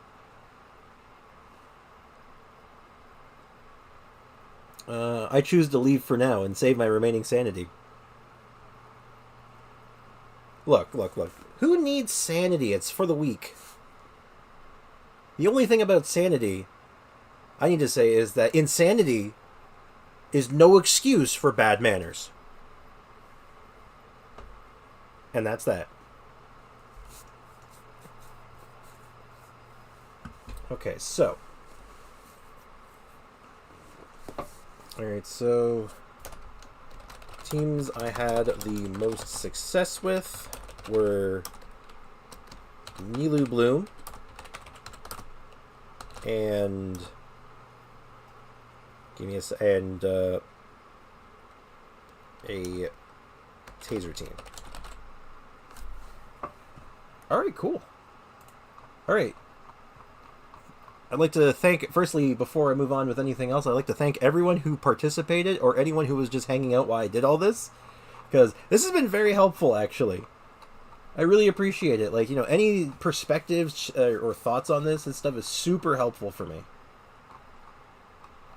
And now I have 4 pages of notes to organize into a video, so it's very much appreciated.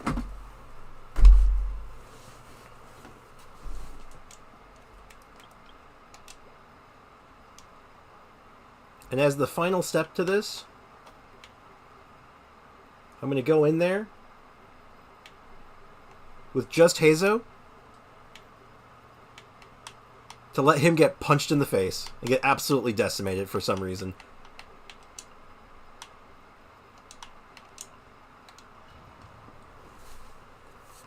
I'm just recording this because I do need one clip of getting beat up in the abyss, and I figure this is like a nice little it's also a nuanced way of saying, oh, Heizo's next.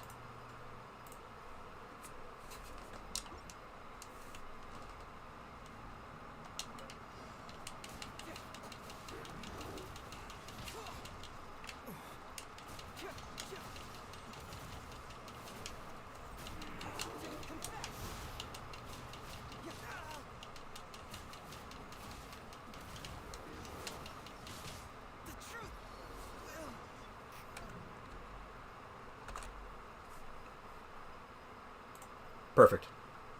All right.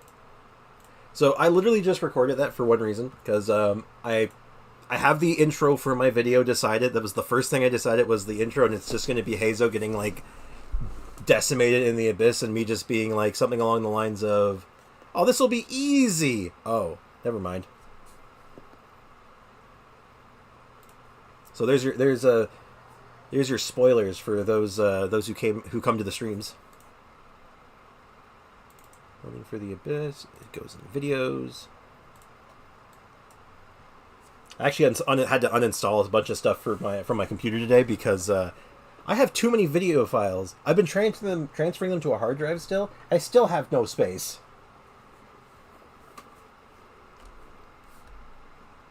It's like a 2 terabyte hard drive. It's not enough. Hazo gets beat up.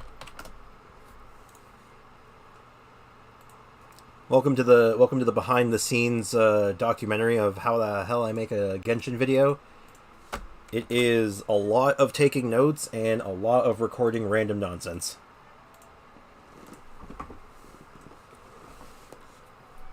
So yeah, that is that done. I figure I'll go for a little while longer. Got dailies done, and there was one thing I promised myself I was going to do today. And it may not be the most exciting thing in the world, but it needs to be done because I'm poor, especially considering what I just did before I started doing this list. Today is a bounty day, because I forgot to do it on Monday. Hello, sir. You're here. Welcome. How have you been? All good? Yes. I've got some new commissions here. It'd be great if you're willing to help. I am more than willing to help for monetary compensation. Everyone speaks highly of your work, and even the most taciturn, grizzled mercenary nodded in agreement. I hope you work with us for a long time. Oh, don't worry. As long as you're paying me, I will be working with you. Invulnerable to Animo. Decide I want to play Hazo today, and the first thing I run into is invulnerable to Animo. Because of course I did. Right, what do you want me to do? You want Sumeru roses, you want apples, and you want violence. Cool. Yeah, we'll get this wrapped up nice and quick, and then yeah.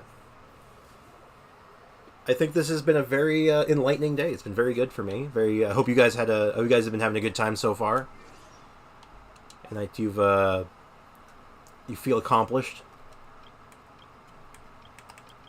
Now, where is a team that doesn't have an Animo character?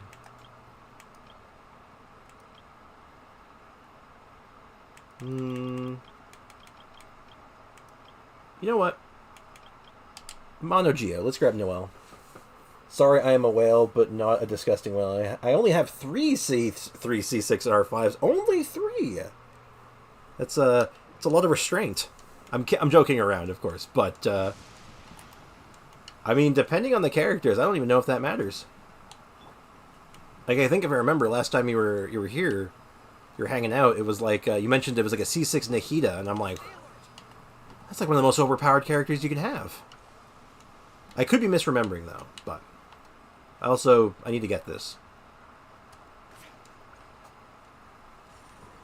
Just a gross whale. He's only a whale. It's not like he's a leviathan or something. I'm easily distracted by shiny objects. Treasure! Okay, this is also a lot of lightning. I only wish for who I like, though. That's a good policy, honestly. You wish for who you want.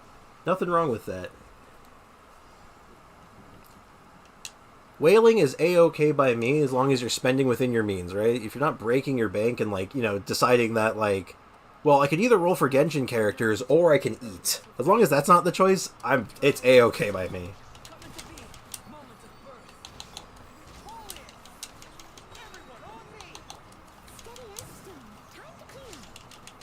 Oh, wait, I have so many C6 R5s. Beto, Noelle, Rosario, Razor, Widsith, Luxurious Sea Lord. Of course. The true sign of a whale is if you have a C6 Beto and Luxurious Sea Lord, of course.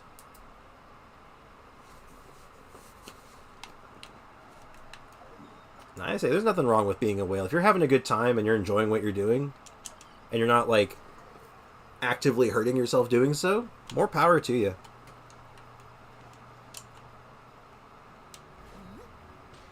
Like, that's all there is to it, right?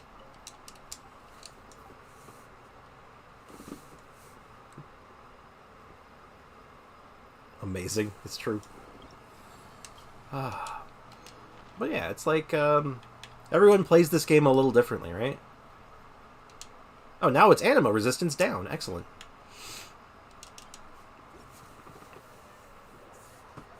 And I find that even if you're a whale, sometimes you can, you're still going to have trouble in the Spiral Abyss sometimes, funny enough, so... Throwing your wall at the problem isn't always the only solution. Or even the best solution. Yeah.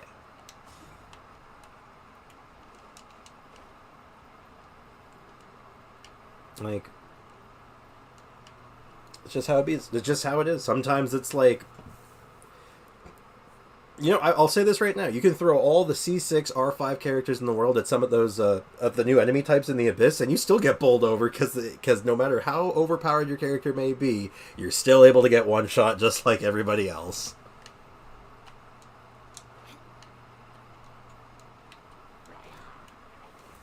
It's always a solution.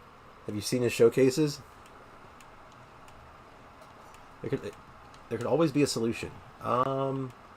What am I hunting?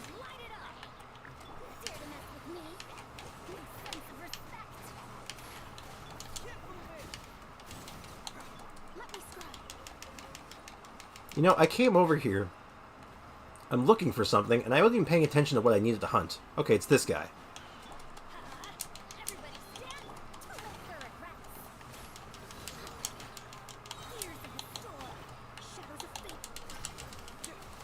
Punch! Only 86k that time. Boo.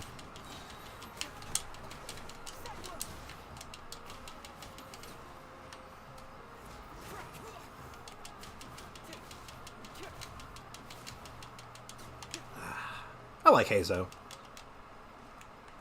I like him a lot. I'm looking forward to making the Hazo video. I just gotta decide on all the teams that I want to roll with him on. Like, I have a bunch in mind, and then I'm sure I'll come up with some more over the coming week.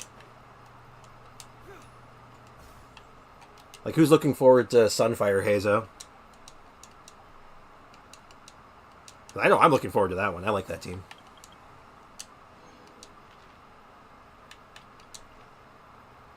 Vulnerable to Geo. Bonus damage from sword characters. I am not paying attention to that.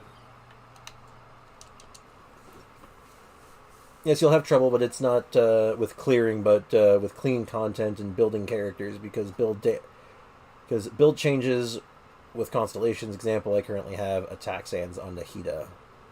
And I'm just looking forward to more videos. Oh, thank you, Peta. That's so sweet. And Scoop, you're right, though. You're absolutely right. Nahida's, constellations can often change how you play, not just how you play the character, but how you're building them. Like, my personal example that I use is my girl Dia, right? Like, Constellation 1, or with Constellation 0, you probably prioritize attack for the most part. But if you're C1, like mine is, you're going to prioritize HP. Now, I am using the wrong sands right now because her build is a little transient at the moment. I haven't quite worked out all the kinks yet. But I would typically be focusing on HP than attack.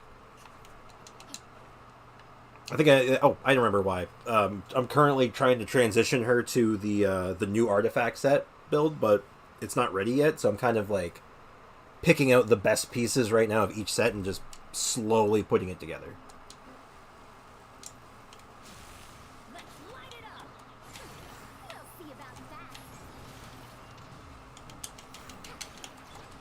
Alright, come on.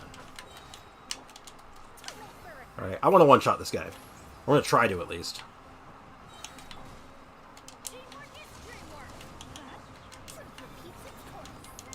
Oh god, switch characters.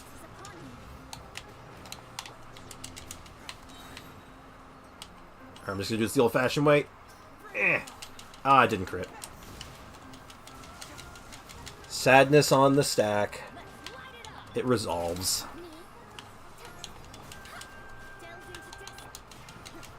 Yeah. I understand. Yeah.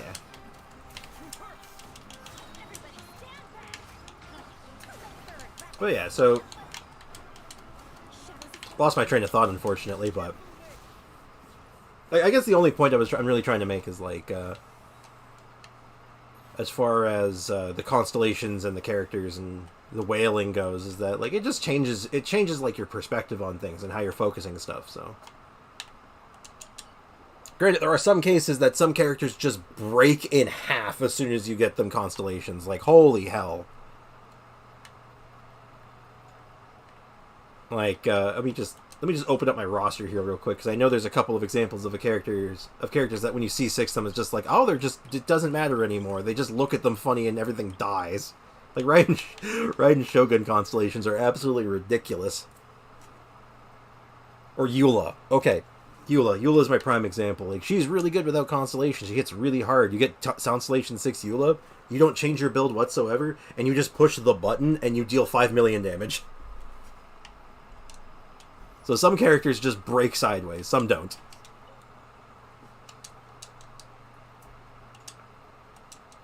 Alright, so we'll wrap this up. Finish up the bounties. And then I'm going to take stock on how our Heizo's looking. Of course, nothing's changed with Heizo today, but trying to take notes of my starting point and keeping track of where he is, where he starts, and where he ends up. So, and we can also go over some plans. I have a USD build, a US dollar build on my Eula. Ah, yes, I too like spending US dollars on my end user license agreement.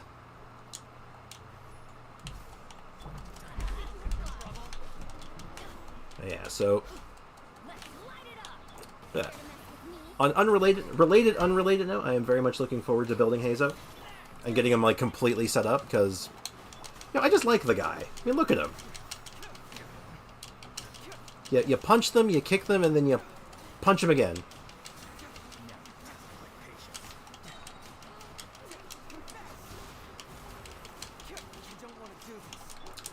Also worth noting, he's a character with, like, a 4-star character that has, like, a really good argument for actually being a good main DPS.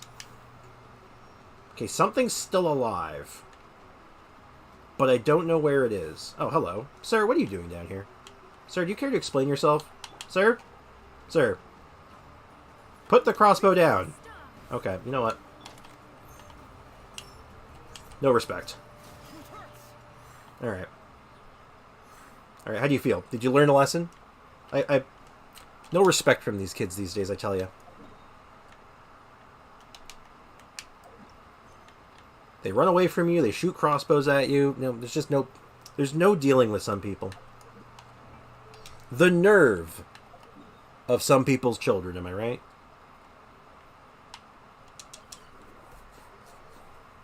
Yeah, so. Alright, give me money. I'm poor. Unfortunately, I cannot just go into the Star Glitter shop and buy infinite money. But man, if I could, oh boy, there'd be no stopping me.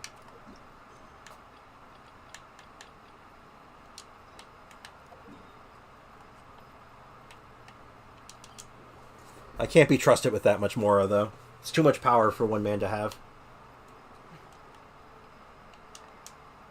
Also, I think I just realized, I think the new event just dropped. Like, just now. Or maybe 25 minutes ago, but...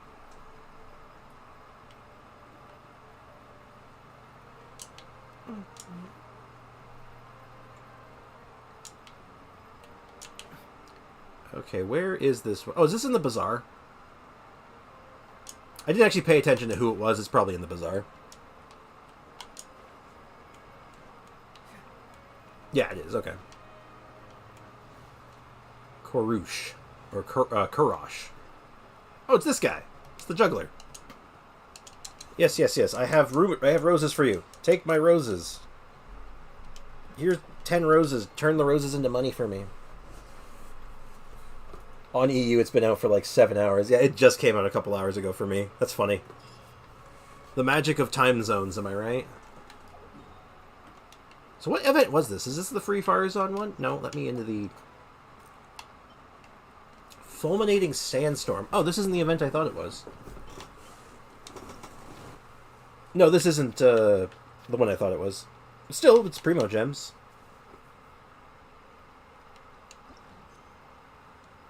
Well... What are we thinking? Should we start the new event today, or should we save it for tomorrow?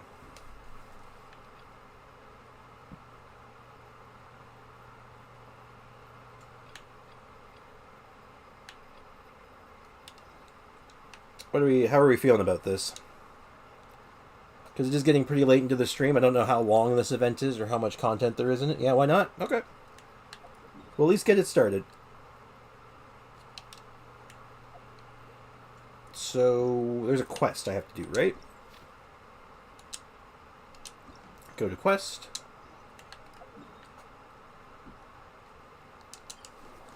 Alright, let's do an event. Let's get started on it. This one seems like it's going to be another one of the shorter ones, but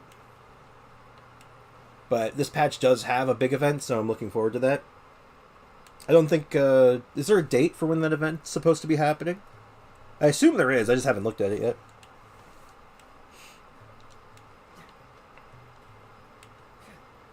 Alright, where is this researcher? Where is the researcher? Oh, it's you. No? Never mind, it's not you. I thought you were someone else. Hello. That fool running headfirst into the desert like that? Do something, Fodal. Fodal? Fodal? I'm gonna go with Fodal. Please, give him a hand. Apologies, the garrison in the village is limited, and since we're tied up with keeping them from causing any trouble, we can't afford to spare any strength for now.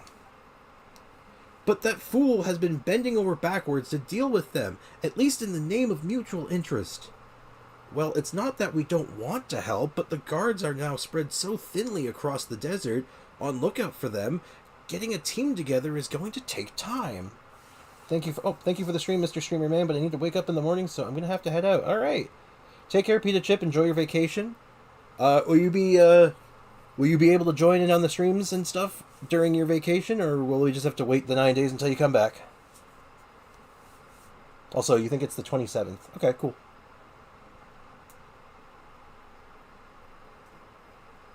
And while I'm awaiting an answer for that question, if I get an answer. How could this be? If we return to Caravan Rebot for help, they'll most certainly be too late. Is someone in danger? Eh?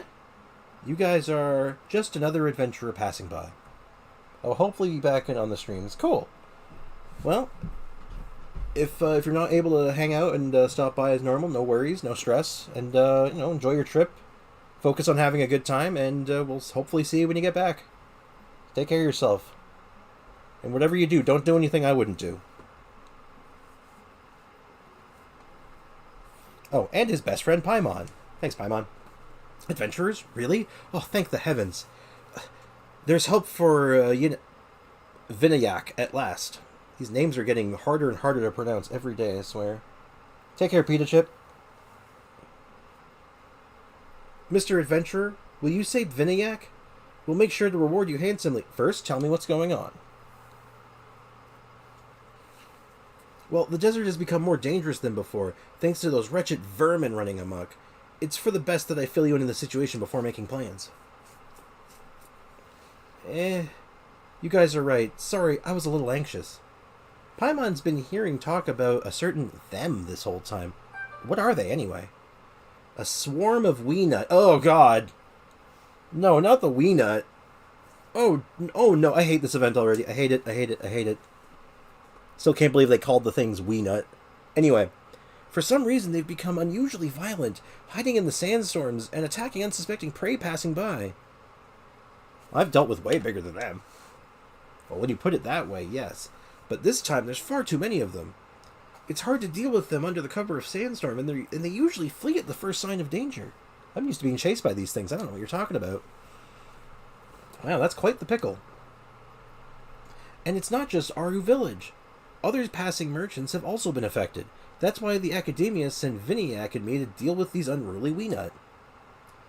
But the caravan we entrusted to deliver some components was attacked by Weenut on the way. and everything got swept into the sandstorm.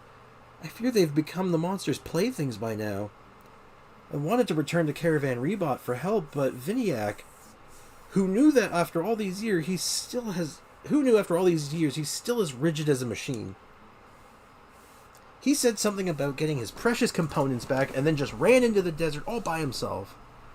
Oh, maybe I should just let the monsters take him. Whoa, what do we do, Sprix?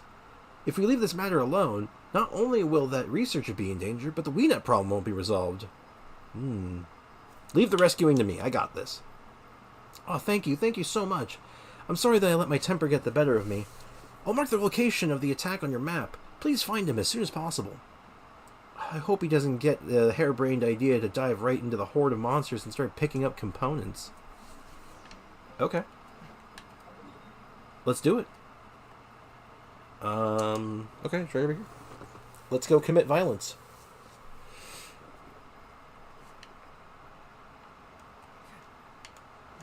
Oh. Is that just him just standing right there? Ooh, bird egg. Oh, hi. You look fine. Huh. Okay. What's up, man? Getting in from this angle and using the terrain for cover. As long as the angle of sunlight isn't higher than... and my speed isn't lower than... Okay. That still isn't it. What are you trying to figure out? A viable route to recover the components without having to face the monsters. Thanks to the Weena, all my precious components got swept up in by all the monsters. Wait, hold on. Whoa, who are you? When did you show up? I've been listening to yourself talk to yourself for a while now. Relax, we're not bad guys. Your friend sent us. Friend?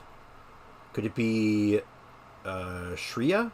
No, she clearly said she wouldn't care if I was taken by the monsters. Ah, I see. She sent you to get the components, right?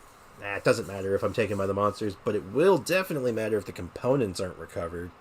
Yeah, that sounds like something she would say. You could put it that way, I guess. Still, thanks all the same. I'm racking my brain trying to figure this out. I was this close to rushing out and taking it one step at a time. But one wrong step, and I'll get caught by the monsters.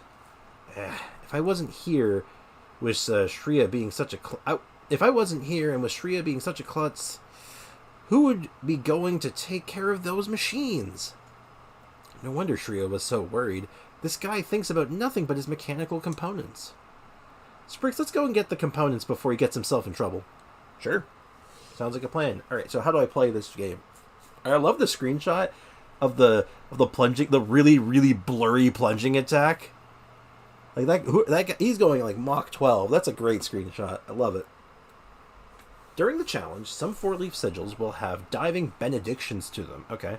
Obtain this buff to create a shockwave at the point of impact of your plunging attacks, dealing physical damage to nearby opponents. Neat. During the challenge, some 4-leaf sigils will have... Oh, it's the same thing. Alright, never mind. Okay, how do I do it? How do I play? Brave adventurer, are you ready to go collect those components? Sure thing, man. Let's go. Excellent. In that case, I leave this matter in your hands. Alright, teach me how do I play the game? Damage by all party members with catalysts is increased by 20%. Oh, convenient. So, do I just defeat monsters?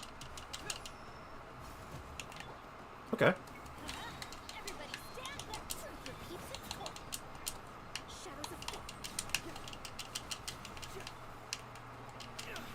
Oh, I mean, getting juggled.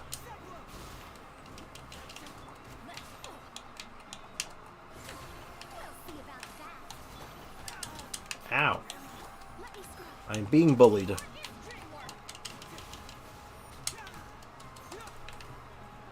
I guess I should be taking advantage of the... Oh no, it's gone. Never mind.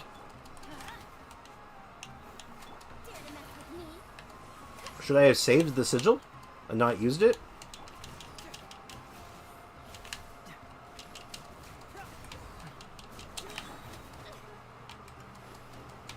Ow, ow, ow. Oh my goodness, I do not like these things.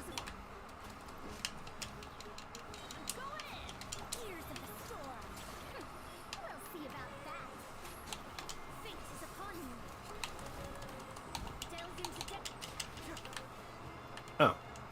So now I just collect the component and then I move on? Oh, yeah, that's exactly what's going on here. Okay. Seems easy enough.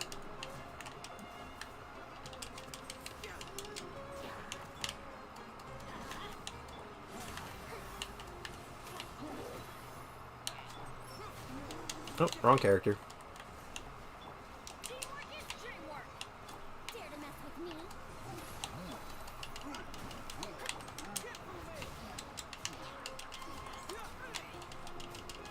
Interesting. This is kind of a weird event. I don't know how I feel about this one so far.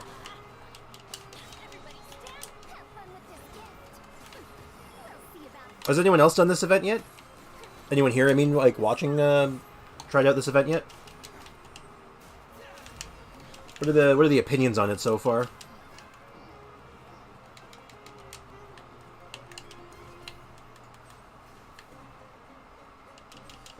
Because this is, it's okay so far. Ow.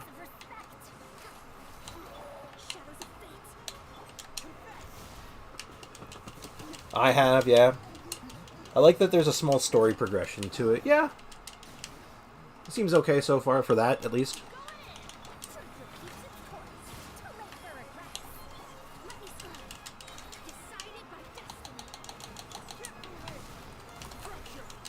Ah, no crits. Why must you deny me crits, video game?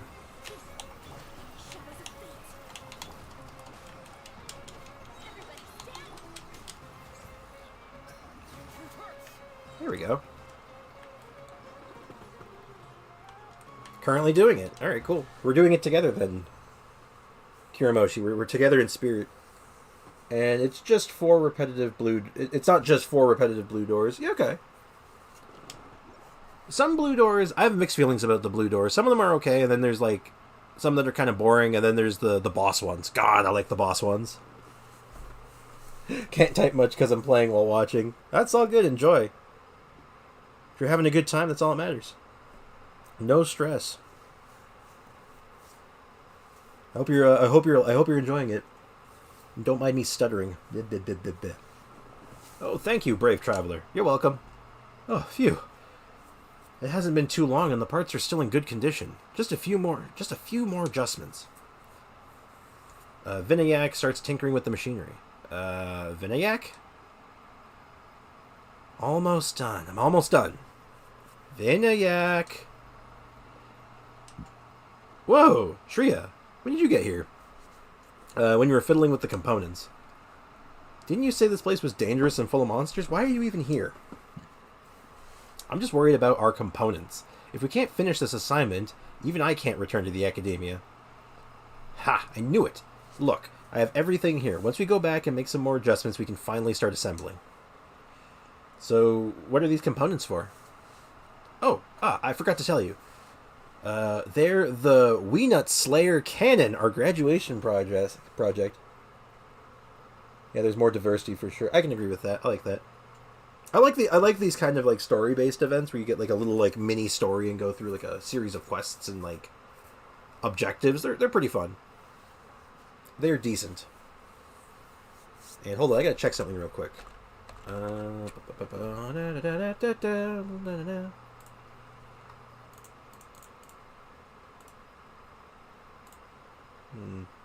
Okay. Nothing to worry about. Everything's good. Everything is good in the hood. So I want a Weenut Slayer cannon. I need this. Why such an obscure topic? If you applied for graduation, you'd understand. You'd understand why. Well, not that any of this matters now. Allow me to formally introduce myself. I am Shreya, an Amurta graduate with a specialization in desert biology and ecology. The machine-obsessed doofus over here is a Kasharwar researcher with a specialization in applied mechanics.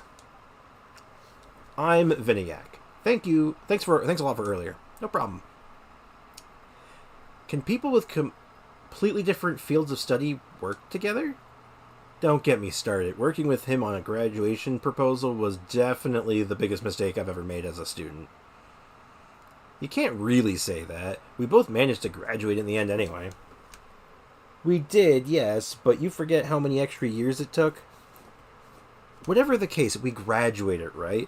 I heard some of our classmates just completed their thesis proposal last year. Ugh, enough. We're not students anymore, so can we just move on from these pointless discussions?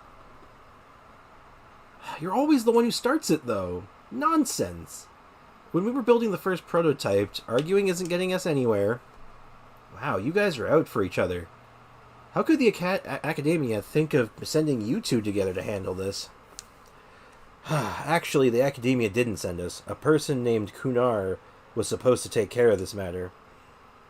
You could actually call him my mentor's mentor. He was there during our thesis defense. I guess that was how he got the impression that some young students in the academia had designed a Weenut Slayer cannon or something like that. So this time he simply kicked the two of us back here to deal with the problem, saying that the academia needs to give youngsters more opportunities to shine. But he obviously didn't consider the fact that the two of us have barely talked to each other since graduation. He even convinced my mentor... Anyway, this is an opportunity for me to get the Weenut Slayer back out in the open. Once it's assembled, we'll show those vermin what it can do. There that mechanical idiot goes again. From my point of view, I also want to investigate the cause of the Weenut Rampage to maintain ecological balance in the desert. Mr. Adventurer, you look like someone with some impressive skill. May I ask you to keep us safe while we're in the desert? Walk in the park, easy peasy. Rest assured, there isn't a lot of support from the academia, but at least we're well funded. Although someone here has spent most of it on upgrading the machinery. The improvements were necessary, and since you're capable of speaking politely, can't you be a little nicer to me? That depends on whether the person I'm talking to is worthy of my patience. Oh no, they're at it again. Maybe we can save the argument for later? Sorry, it's an old habit from my academia days. This batch of components has to be brought back to Aru Village for further adjustments. By all accounts, we can't start assembling until tomorrow. We've had previously planned to install the Weenut Slayer cannon in nearby areas where the Weenut have been spotted. When the time comes, there may be other creatures attacked by the noise we make. We'll be counting on you. No problem. I'm on it. We can continue the debate now, right? I'm telling you, all my expenses are justified. Fine, you asked for it. Let's go over the details and see where all the Moro that went. All that Moro went. Cool. So now I have to wait until tomorrow. So is this still part of the quest, or have I actually started the event yet?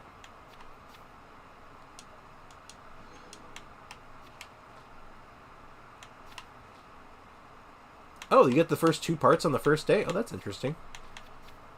That's very interesting. What? Or maybe it's just the quest. Oh, I guess it's just the quest. Okay. Let's wrap that up. Let's do it. So... I have to wait until 8 o'clock. Alright, I'll stand around awkwardly in the desert until then.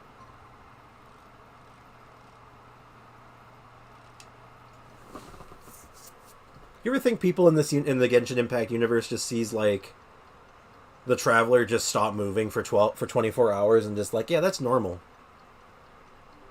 He's just standing still for 8 hours. And counting. Oh dear. Should we call for some help? Oh no, he's probably fine. Oh good, it's in walking distance. Alright, let's do this. Let's see what this next quest is. And then I guess the next part of like the actual like meat and potatoes of the event starts tomorrow. If I'm kind of reading into this correctly.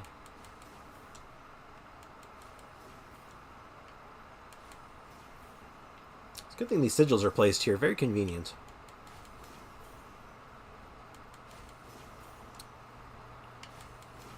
On an unrelated note, I love these things. They make getting around so much nicer. Alright, anyway. What's going on, peeps? So, why did you order customized rivets?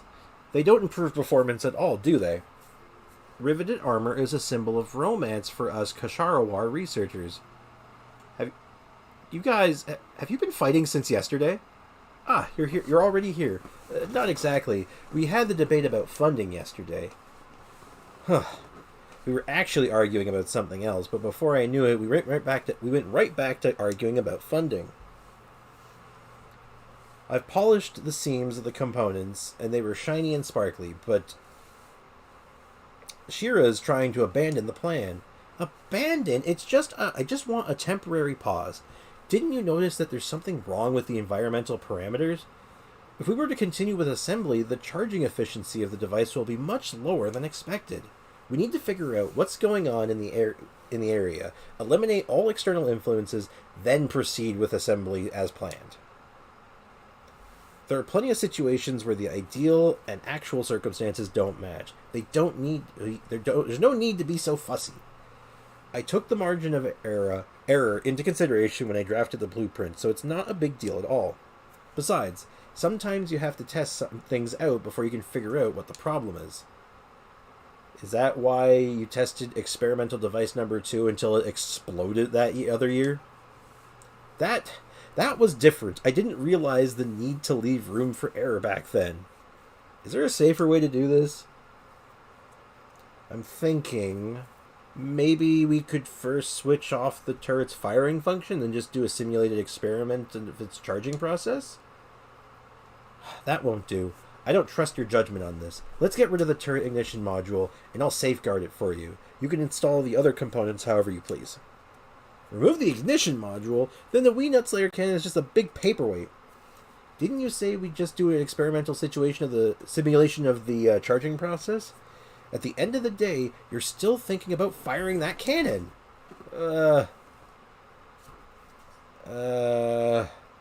Let's disable the firing function. Well, alright.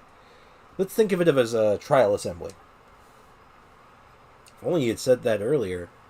I expect a lot of monsters to be attracted during the installation process when the moment comes. We'll be counting on you, adventurer. The Fulminating Sandstorm Challenge, Deviant Weenut will suddenly attack from underground and disrupt the operations. Charging the device and the Weenut Slayer requires a stable operating environment. All opponents in various areas must be defeated for the two machines to be assembled. Okay. Brave adventurer. I'm a brave boy. Oh, I gotta go. Thanks a lot for the stream. It was fun. Thanks, Fardias, for stopping by. It was good hanging out. Glad to have you here. Appreciate it. So enjoy the rest of your day, and thanks again. Cheers. All right, let's begin. All right, we'll finish this up, and I think we're getting into the wind down portion of the stream. All damage dealt by all parties' normal charge and plunging attacks will increase by 20%. Neat.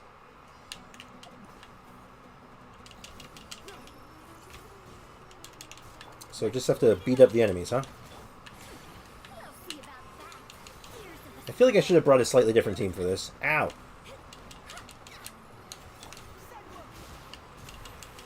I got hit by a wee nut.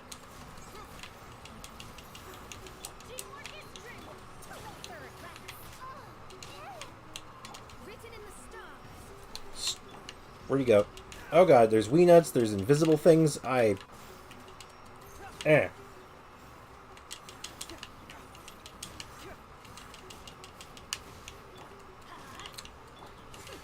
should have been. I should have put some more thought into this.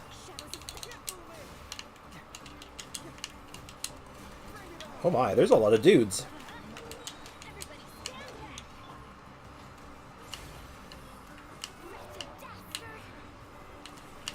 Oh dear, I'm getting juggled. And punch.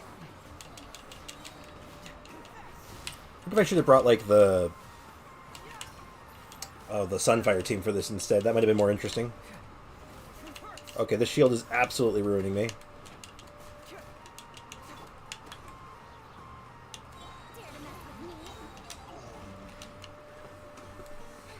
Okay, so it's basically the same as the other one. Just go around, fight the enemies, click the button. Makes sense. Get a power up, do a big plunging attack.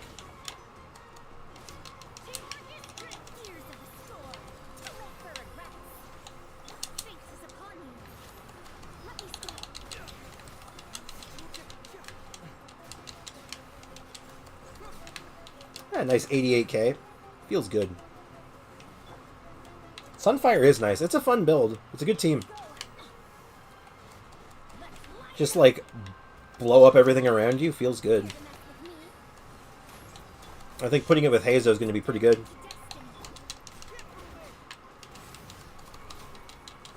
Because, you know, Hazo can set up his, like, his punches pretty much free of charge while also just burninating everything around him. I kind of dig it.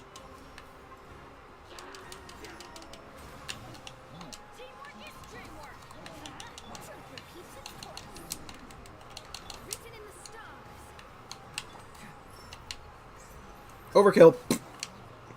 That was a 45k non-crit. That could have been so much better. Oh god, it's the Wii Nut.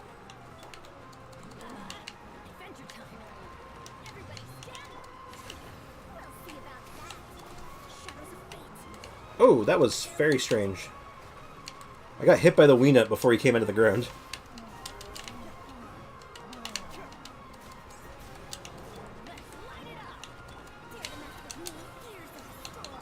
How many cons does your Farazan have? I believe 0.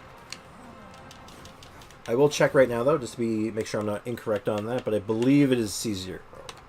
Yes. C0 console, or C0 Farazan, which is really sad considering how hard I ended up pulling on the, Oh, wait, no, Does Farazan come out with Wanderer, or was it on the other banner? I actually don't remember now. I just remember I pulled a lot for Wanderer, because I lost my 50-50. She's going to be C1 after the event. What is her C1? Farazan can fire off a maximum of 2 hurricane arrows with her fully charged aim shots well into the effect of Manifest Gale. Oh, it gives her double charge shots. That's actually kind of cool. Gives her a little bit more CC. I like that. And then, of course, the 6 seconds extra on the burst is kind of sick as well. Some energy recharge, which is really good, and then this gargantuan damage boost.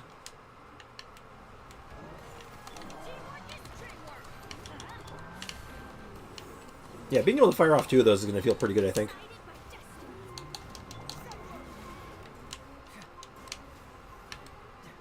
Alright. Did I win? So this is a Wii Nut cannon, huh? Is she good even with C0? She's decent. It's a very stark difference between C0 and C6, of course, but with C1, she's like, okay. And C6, she's amazing. She kind of, very similar to Goro. I mean, as a support for Zhao or Haze. No, yeah, no, she's a good support for both of them. Like, on her own, she's pretty strong. It's like, I think a good way of putting it is if you have her as C0, you think about using her. Like, she won't always be the best fit, but you'll often be like, oh, she's a really good fit, I'll put her here. She fits it really well. But when she's C6, she is always the best fit. Does that make sense? Goes from being a good option to being the best option.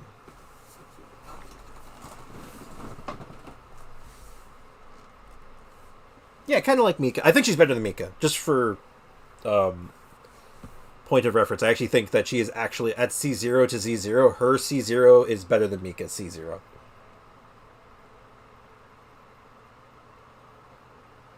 Like, I would put her in the same boat as Goro.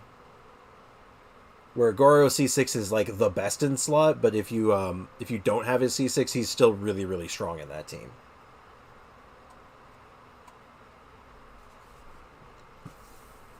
Like,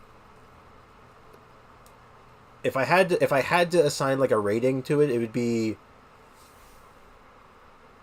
you have Mika, and Farazan is better than Mika, and then you have Goro, who is better than Farazan for their individual roles. So she's really good. She goes from good to great. So yeah, on her own, C0, solid. I do recommend using her with, like, Zhao, Hazo, Wanderer, C6 Kazuha for the whales. That was close. Even the Wii Nut have come to mess up our plan. Well, yeah, you're setting up a Wii Nut cannon. I imagine that they'd be upset about that. Hey, if we hadn't deactivated the ignition, we could have killed it. Now that the Wii Nut has escaped, it'll be at least one more day before it lets its guard down again. You're not planning to argue over the tiniest detail to let it go again tomorrow, are you? But what about the parameters? I've tested them all. Although the charging speed is a little lower than the calculated value, it does not affect use, and there's no safety risks. Oh, also. But I think I'm going to try Mono Geo for fun. Not now, but soon. I don't have enough resources yet. Ain't that how... I feel that. I know how that is. Who's going to be... for the Leviathans, yeah. If you did Mono Geo, out of curiosity, who would be your main DPS? Who are you leaning towards? Like Ido, Noelle, Ningguang? Any of them? Shira, I know you want to consider and analyze everything before acting, but you know things don't always go according to plan. If you keep getting hung up over the small details, you'll miss the best opportunity to act. Remember that time in our midterm thesis defense got delayed? Hesitating won't get us anywhere. Okay, here's your ignition module. Alright, tomorrow we'll finally be able to put the Wii Nut Slayer cannon into action. I'd like to bring them back to Aru Village and tinker around with them a little more. Gotta make sure that we're properly ready for the Wii Nut Slayer cannon's first official appearance. But why is there a deviation in the environmental parameters? What caused the Wii Nut to suddenly act out? Don't have Ido. Well, I use Noelle for mine. I don't have Ido either. But I all-in on my Noelle, so... My Noelle is, I think my Noelle is cracked. I think she's amazing, but... I don't know how it would compare to an Ido of similar power. Think you're gonna go with Noelle? Hell yeah. I love Noelle. Noelle mains for life. You really can't let these matters rest. Mr. Adventurer, could you please come back tomorrow? By then we should be facing the Wii Nut directly, and hopefully we'll have some sort of clue. Okay, cool. If you want any advice or suggestions for the for a Noelle team, please ask. It's like one of my favorite teams and one of my favorite characters, so...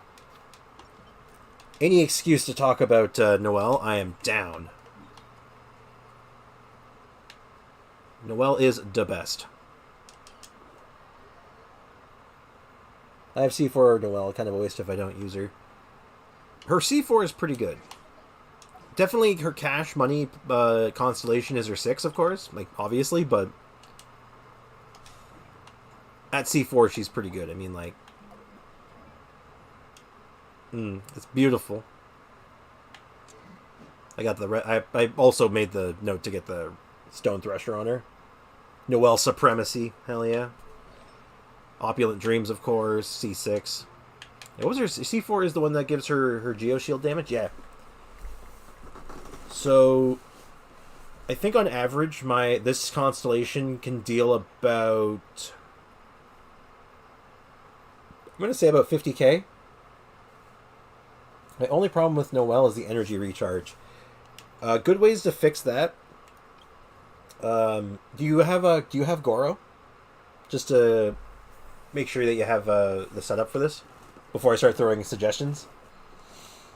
I don't know why my ult took so long to cool down. Yeah, Noelle's burst is pretty long, but its duration is longer than its cooldown, thankfully. So you have that going for you. Oh my god, nice weapon. Yeah, it's funny, when Ido came out, I wasn't excited for Dido, I was excited for the weapon. Because I'm like, I'm going to roll on the weapon. I spent everything I had on the weapon.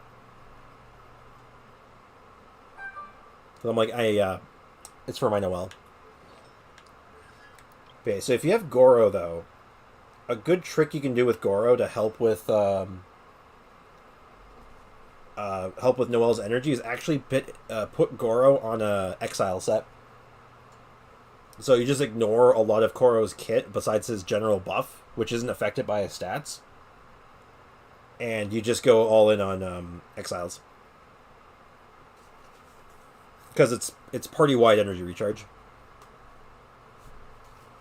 And then if you want to go even further into that, you go Favonius Warbow on him and you stack crit rate on him, so you can always be generating energy for your team.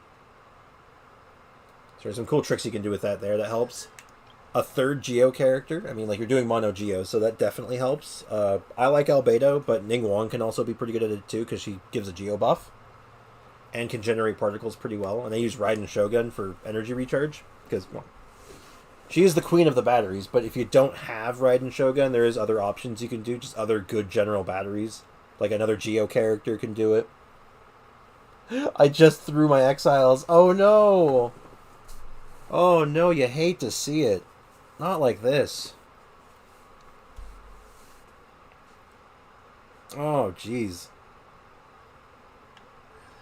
That's rough. Don't worry, you'll get more. If you're ever building a character, or, here's what I did when I wanted to farm my exiles. I decided what character I was going to build next based on if the boss that their item came from dropped exiles. In case you're curious, the one I used was the Electro Manifestation, the one in Inazuma. I was farming stuff for Kujo-Sara.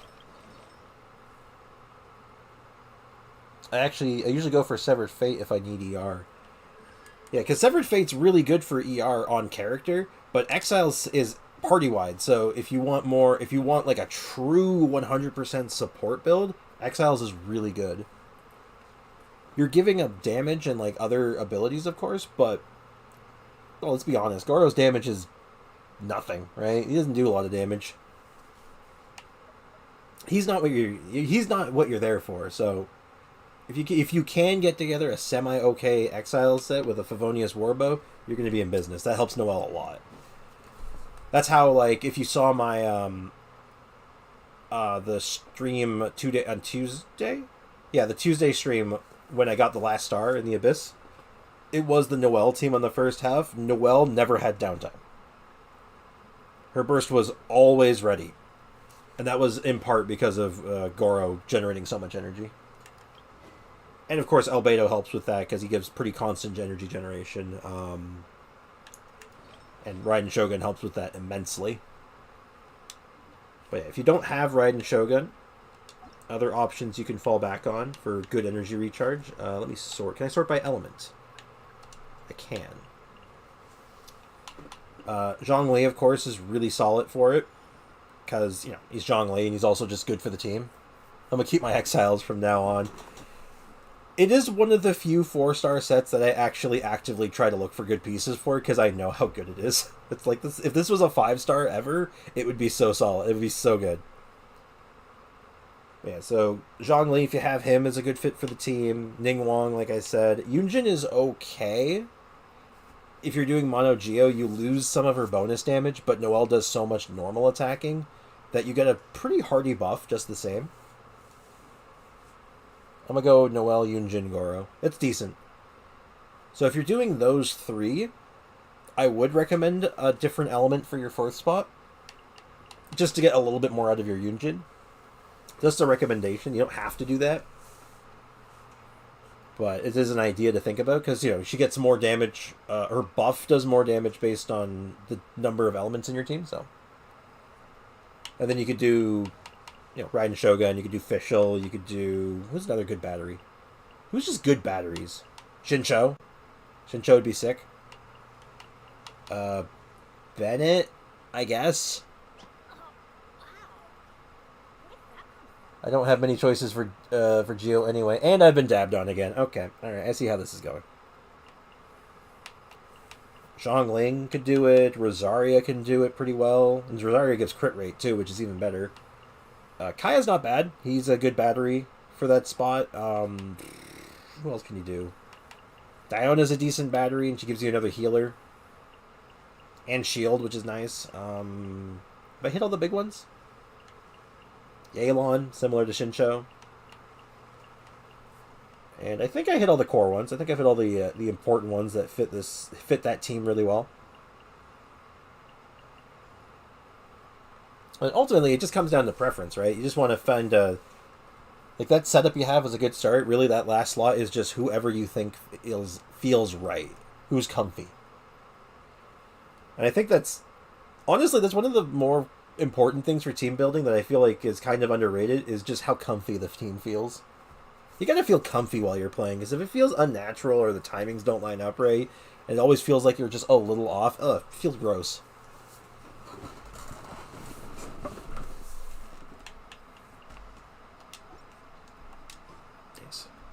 Yes, my Noel.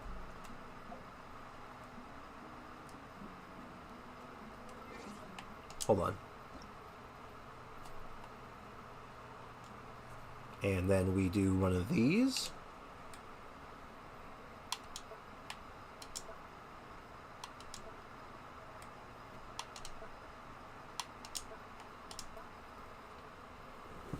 How about Mika for attack speed? That's kind of a cute idea.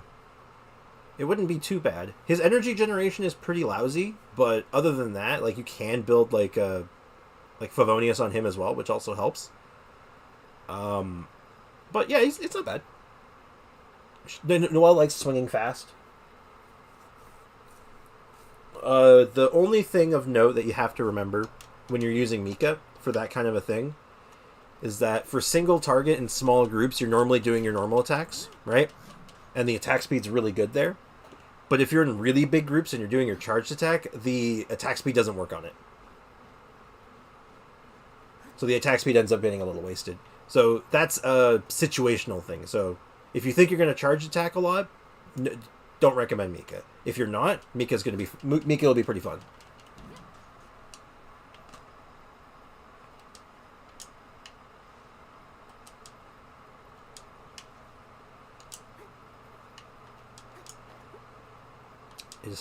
I hope this is helpful.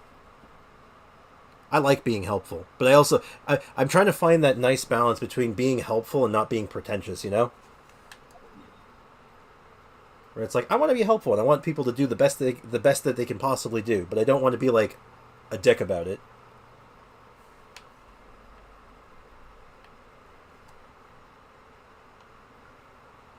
Oh.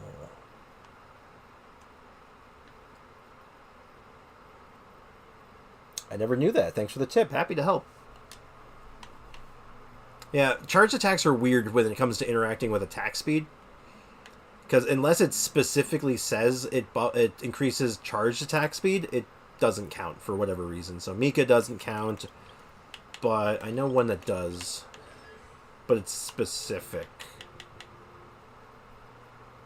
Charge attacks and just leaves them charge attack. It's not that one. I could have swore Zinyan had one. Am I misremembering? Yeah, okay, no, it is Zinyan. Yeah, because Zinyan specifically says charge attack speed. Nah, you're doing good. Oh, good. I'm happy. This pleases me. Because I know how it can come off sometimes with, like, if someone's trying to tell you, like, okay, no, this is how it's done, and then it just comes off as, like, you just start tuning it out, right? Because you're like, oh, God, here he goes again. And, like, that's the last thing I want. I want it to be, like, you know, welcoming and, like, friendly and, like, hey, here's just suggestions, things to think about. You can try this. Jeez, you're Zinnia. I know, I'm so close to C6. As soon as I get C6, she's my priority. Like, I'm gonna throw my Red's Horn, my Stone Thresher on her. I'm gonna go all in on, like, a really good, like, shield defense build. I'm just gonna go, like, I'm gonna go ham. Because this makes there's a build around C6 called Spin Yan, and oh my god, I want to Spin Yan. I'm so hyped to do it, but it is, well, requires a C6. So that might take a hot minute. Oh, man. I want more Amber Constellations. You give me that movement speed, sure, why not? I also want, I want the on-face constellations. I want to blow things up.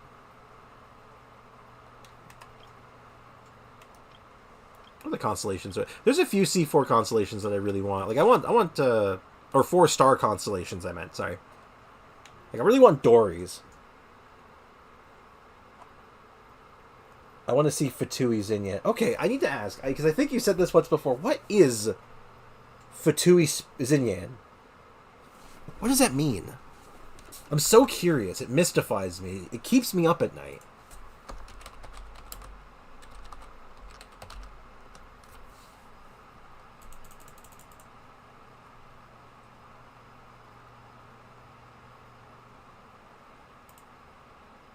What does it mean?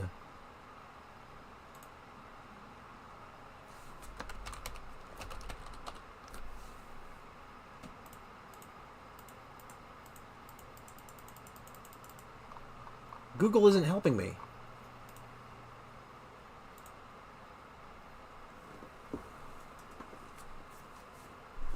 Why isn't Google helping me? Constellation 6? Fatui Zinyan. Constellation 6. That's Fatui. Why is it called Fatui Zinyan? What? Why is it called that? What does it mean? I'm scared. It fills me with existential dread. Am I too old to understand? Am I not hip anymore? What does it mean?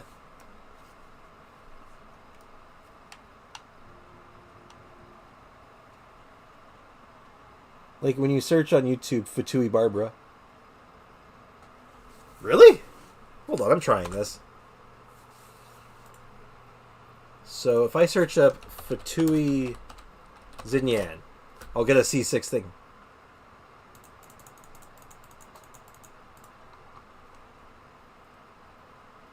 Okay, I get like a bunch of stuff on... that's Fatui Reacts. Interview to become a Fatui Harbinger. Fatui Aether introduction.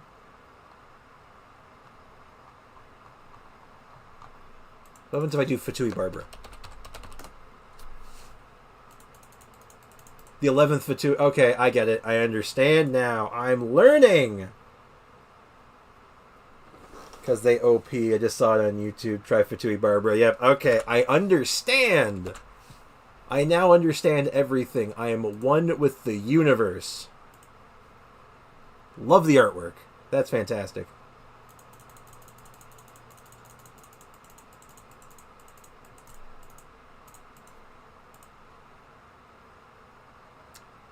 Oh my god. I've learned. You've taught me. I searched for Fatui Barbara. I did. I found it. It's Fatui Barbara. It's posted by Shadow. I've not seen this channel before.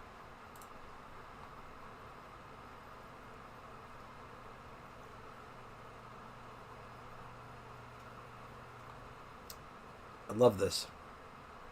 Fatui Barbara. Level 91 shot Amber. Okay. Last uploaded 5 months ago. Oh.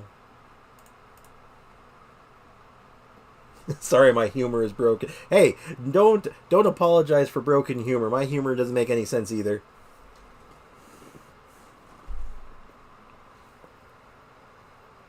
I have dad humor sometimes. I make dad jokes. And I think they're hysterical. Like when Sino shows up in the story quest, I'm like, alright, I'm ready. Lay it on me, Sino. Give me your best.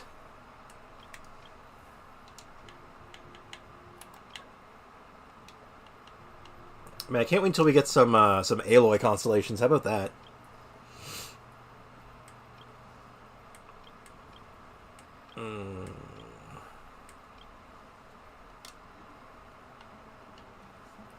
Get some of those. Alright, so while it's on my mind and before I forget, is there anything other things you might want to know about doing a Noelle team or like Geo stuff? Or any other ideas you wanted to like throw out there while you got me here?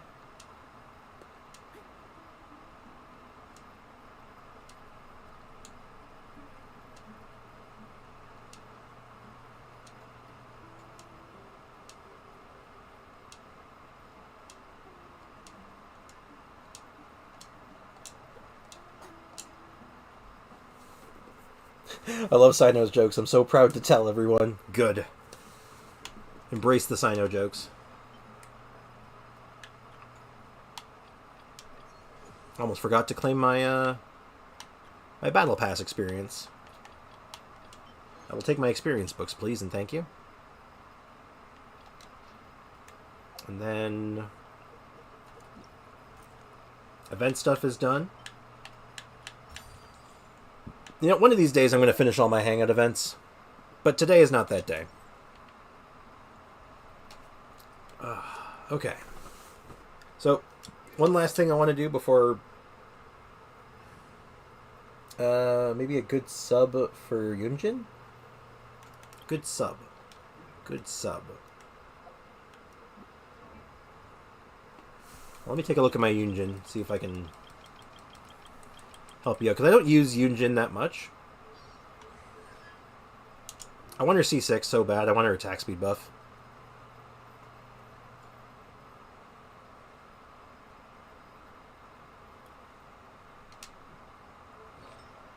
Yeah, like Opulent Dreams, Favonius Lance, because energy recharge is a real issue on her.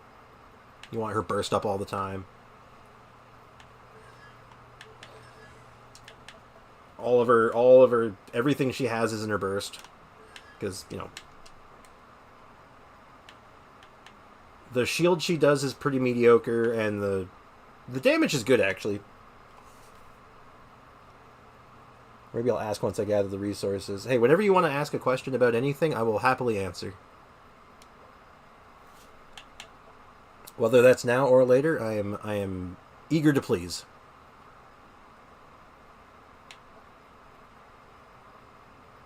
Yeah, so...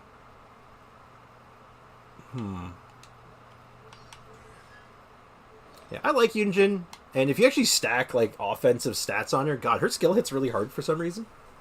I'm currently working on Thomas, so I guess my Mono Geo Dream will take months to come true. It might take a few minutes, I'll tell you that right now. Mono Geo is a team that tends to require a lot of investment because, you know, a lot of the characters that you use in a Mono Geo team are really only used in Mono Geo, so you're like... You're dedicating yourself to a project. Versus, say, a character like Thomas, who's like, you know, a bit more multi-purpose.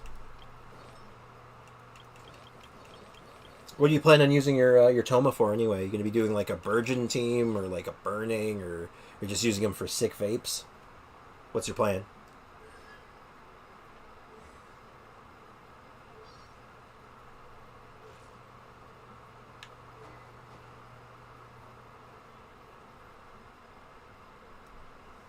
Like right now I use mine for a Burgeon team, so I just stack Elemental Mastery on him for the time being.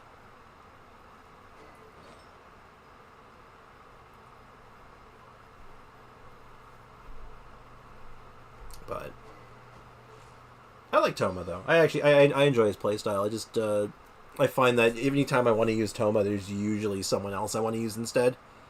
With the exception of Burgeon, which I actually think he's like the best character for Burgeon right now.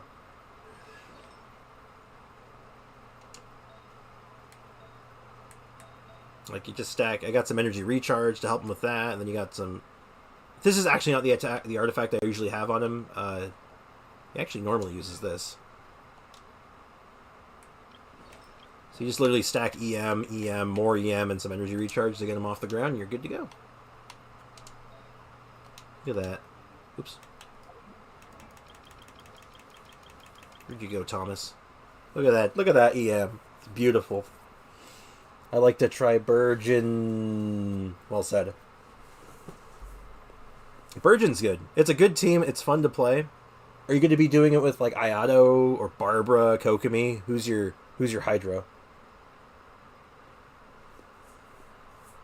I'm very curious. I like hearing. I like to hear what other people are doing. I also want to play characters that are most disliked by Genshin Impact players. Hey, that's like my whole. That's my policy. That's my whole mission statement right now. That's what I do. That's what I made. That's made a Chi-Chi video. I don't know. I just have this thing that if they don't want it, I want it. Believe me, I understand. There's a reason I have C1 Dia and her weapon. There's a reason why I invested 250 summons on this lady. I am there with you. I live for it. That's why I play this game. I'm like, oh, this character's going to be terrible? Oh, sign me up. Kokomi when Kokomi came out, and everyone was like, oh, she's 5-star Barbara, she's terrible, we hate Kokomi, she's gonna be the worst character ever. I'm like, well, now I need her. She's mine.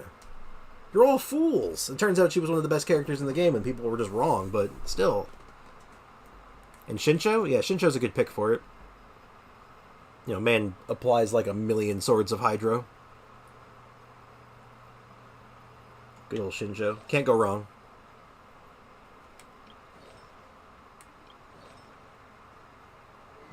Yeah, if you like bad characters and you like characters that people don't like, man, you must love Dia. I didn't know you were a Dia main.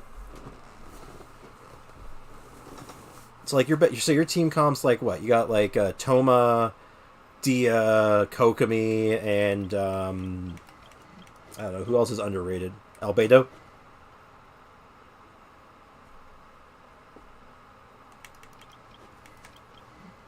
You got Xinyan. You must love Chongyun, right? And Ningguang. And Amber. Oh god, Amber's so good. I love Amber.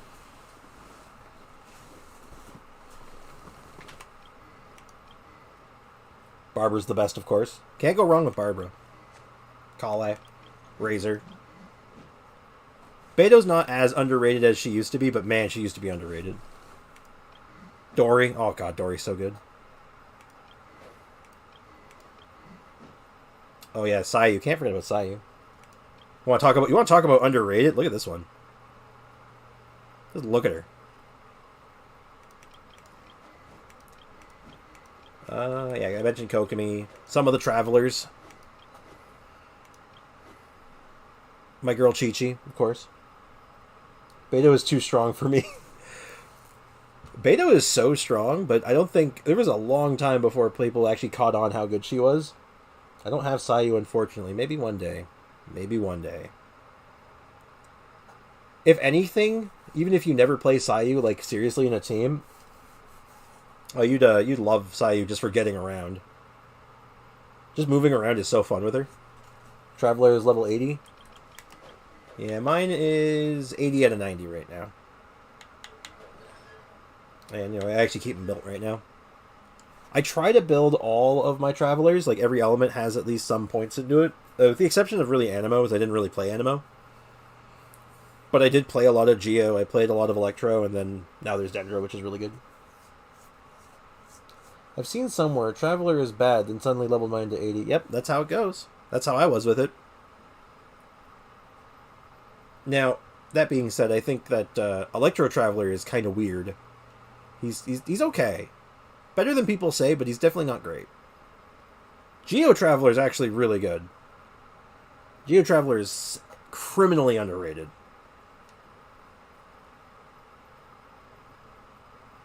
Like, oh, actually, there's a suggestion.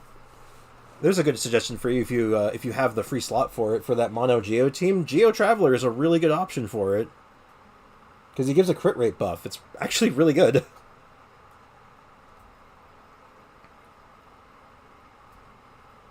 Yeah, the Electro Traveler's problem is that he's a battery that needs a battery. I'm planning on using Electro Traveler on Alhaitham, but now it doesn't work. Yeah. Like I said, he's a battery that needs another battery. It's kind of weird. Not terrible, just... It's a little off. I don't think Jean's ever been underrated. Lisa's been underrated for a long time. Lisa's really good. Well, am I missing anyone that's, like, criminally underrated? Rosaria? Yeah, I would put Rosaria on that list, too, kinda.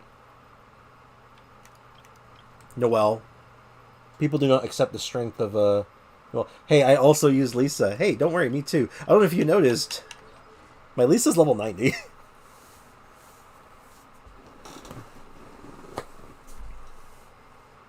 Like, I play Lisa. Lisa's part of my Abyss team sometimes. She's like my Hyper Bloom specialist. She's actually really good at it. I got her with my Mapamare. Her artifacts are in shambles right now because she shares artifacts with Toma at the moment. Minus 70 and I don't have enough resources. That's the way. It's always the resources. Believe me, I understand. Yeah. 8, 6, 7. Because I have that problem that I think a lot of people do. I build too many characters.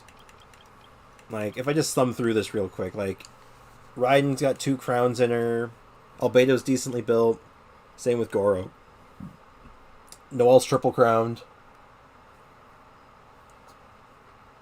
If only you can level characters on field, I'll be leveling characters 90. You kinda can. You get so little experience, though, it's almost not even worth thinking about. I've been working on Amber. Amber's probably my next big project. Because I like Amber. I think she's actually good. Yeah, Rosaria's got a crown in her. Nahida's pretty well built. Klee's built. Same with Diona, Fischl, Shinsho. Like, look at this. Like, look at how much, like, Triple Crown, Maedea. Like, so many of these characters have, like, really high talents and crowns put into them. And it's like, no wonder I don't have any resources. I'm constantly building everyone. I've built Traveler 3 times. 2 crowns on you. You're all level 8. Then she's up there. He's 999. Like, Farazan, who I barely use, has got built. Heizo, I wouldn't mind putting a few more points into. God, even Sayu, Sucrose, of course. Like, just look at it. It's no surprise that I'm broke all the time. Like, I don't have any self-control. I like building characters. I get a new toy to play with. I'm like, ooh, I want to level it up. I want to play with it. And okay, I've gone through all of them, but I think you get the point. I feel ya, brother. Yeah, at least I'm not alone in this pain.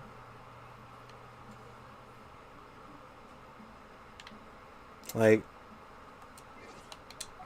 especially now, since I'm like trying to make videos on teams for random characters and stuff, I'm having to build characters I haven't touched in an age or even thought about building for a while. So it's like, God, I have so much more to do. And you know, I'm finally, before I wrap things up for today, I'm going to read my mail. Because I don't know if you know this, but apparently yesterday, I think it was yesterday, it was Yelan's birthday. So let's read the letter Yelan sent us, and then we can call the day, I think, after taking stock. Some people just can't seem to go a single day without stirring up trouble. After many days of investigation, I finally captured a perpetrator behind a smuggling case and gave him an uncomfortable interrogation as a gift. Working off the clues what he revealed would make things much easier. If you ask me, it's unfortunate that they let this drag on for so long. Anyway, now that the case is closed, I can finally have a good rest. I'm done with thinking for today, and I hope people can spare me the pleasantries. Finding a quiet place to have some tea sounds like a much better idea. You're welcome to keep me company, of course. Of course, I won't be telling you the details of the case, but as for anything else, we can talk about them in detail once we met. Excellent. Thank you, Yelan. Thank you for giving me a birthday present on your birthday. I always love that.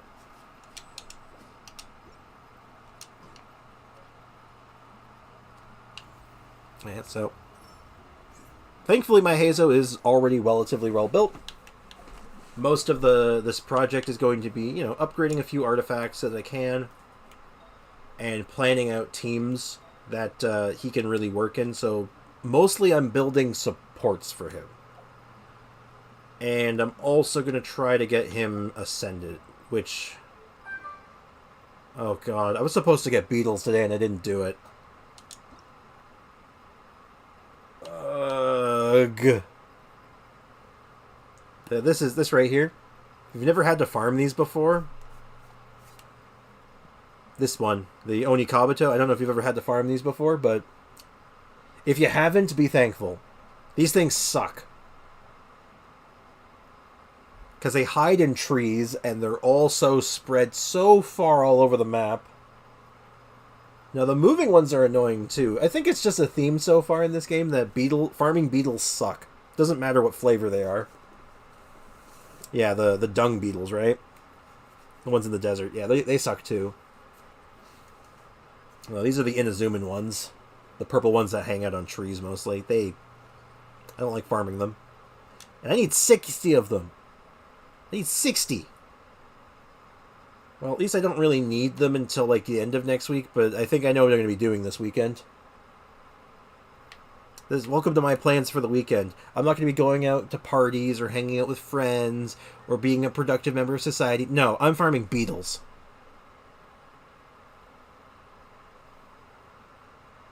This is my life.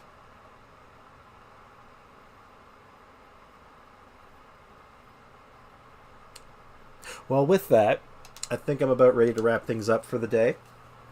So, as always, thank you for hanging out. I appreciate it as always. And, to anyone who watches this later and to everyone who stopped by at one point or another, really appreciate it and really appreciate you. And I'm really thankful for everyone who's been watching my content and the videos and the streams. And it's really meant a lot, and I've really appreciated it. I'm so very thankful.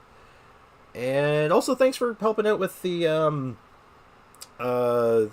video idea, the putting together the Abyss teams and stuff. It was all really helpful. And thank you so much for Kirimoshi for the kind words. And thanks for the tips, no problems. So, as always, have a great rest of your day, morning, evening, or night. And cheers, as always. Take care.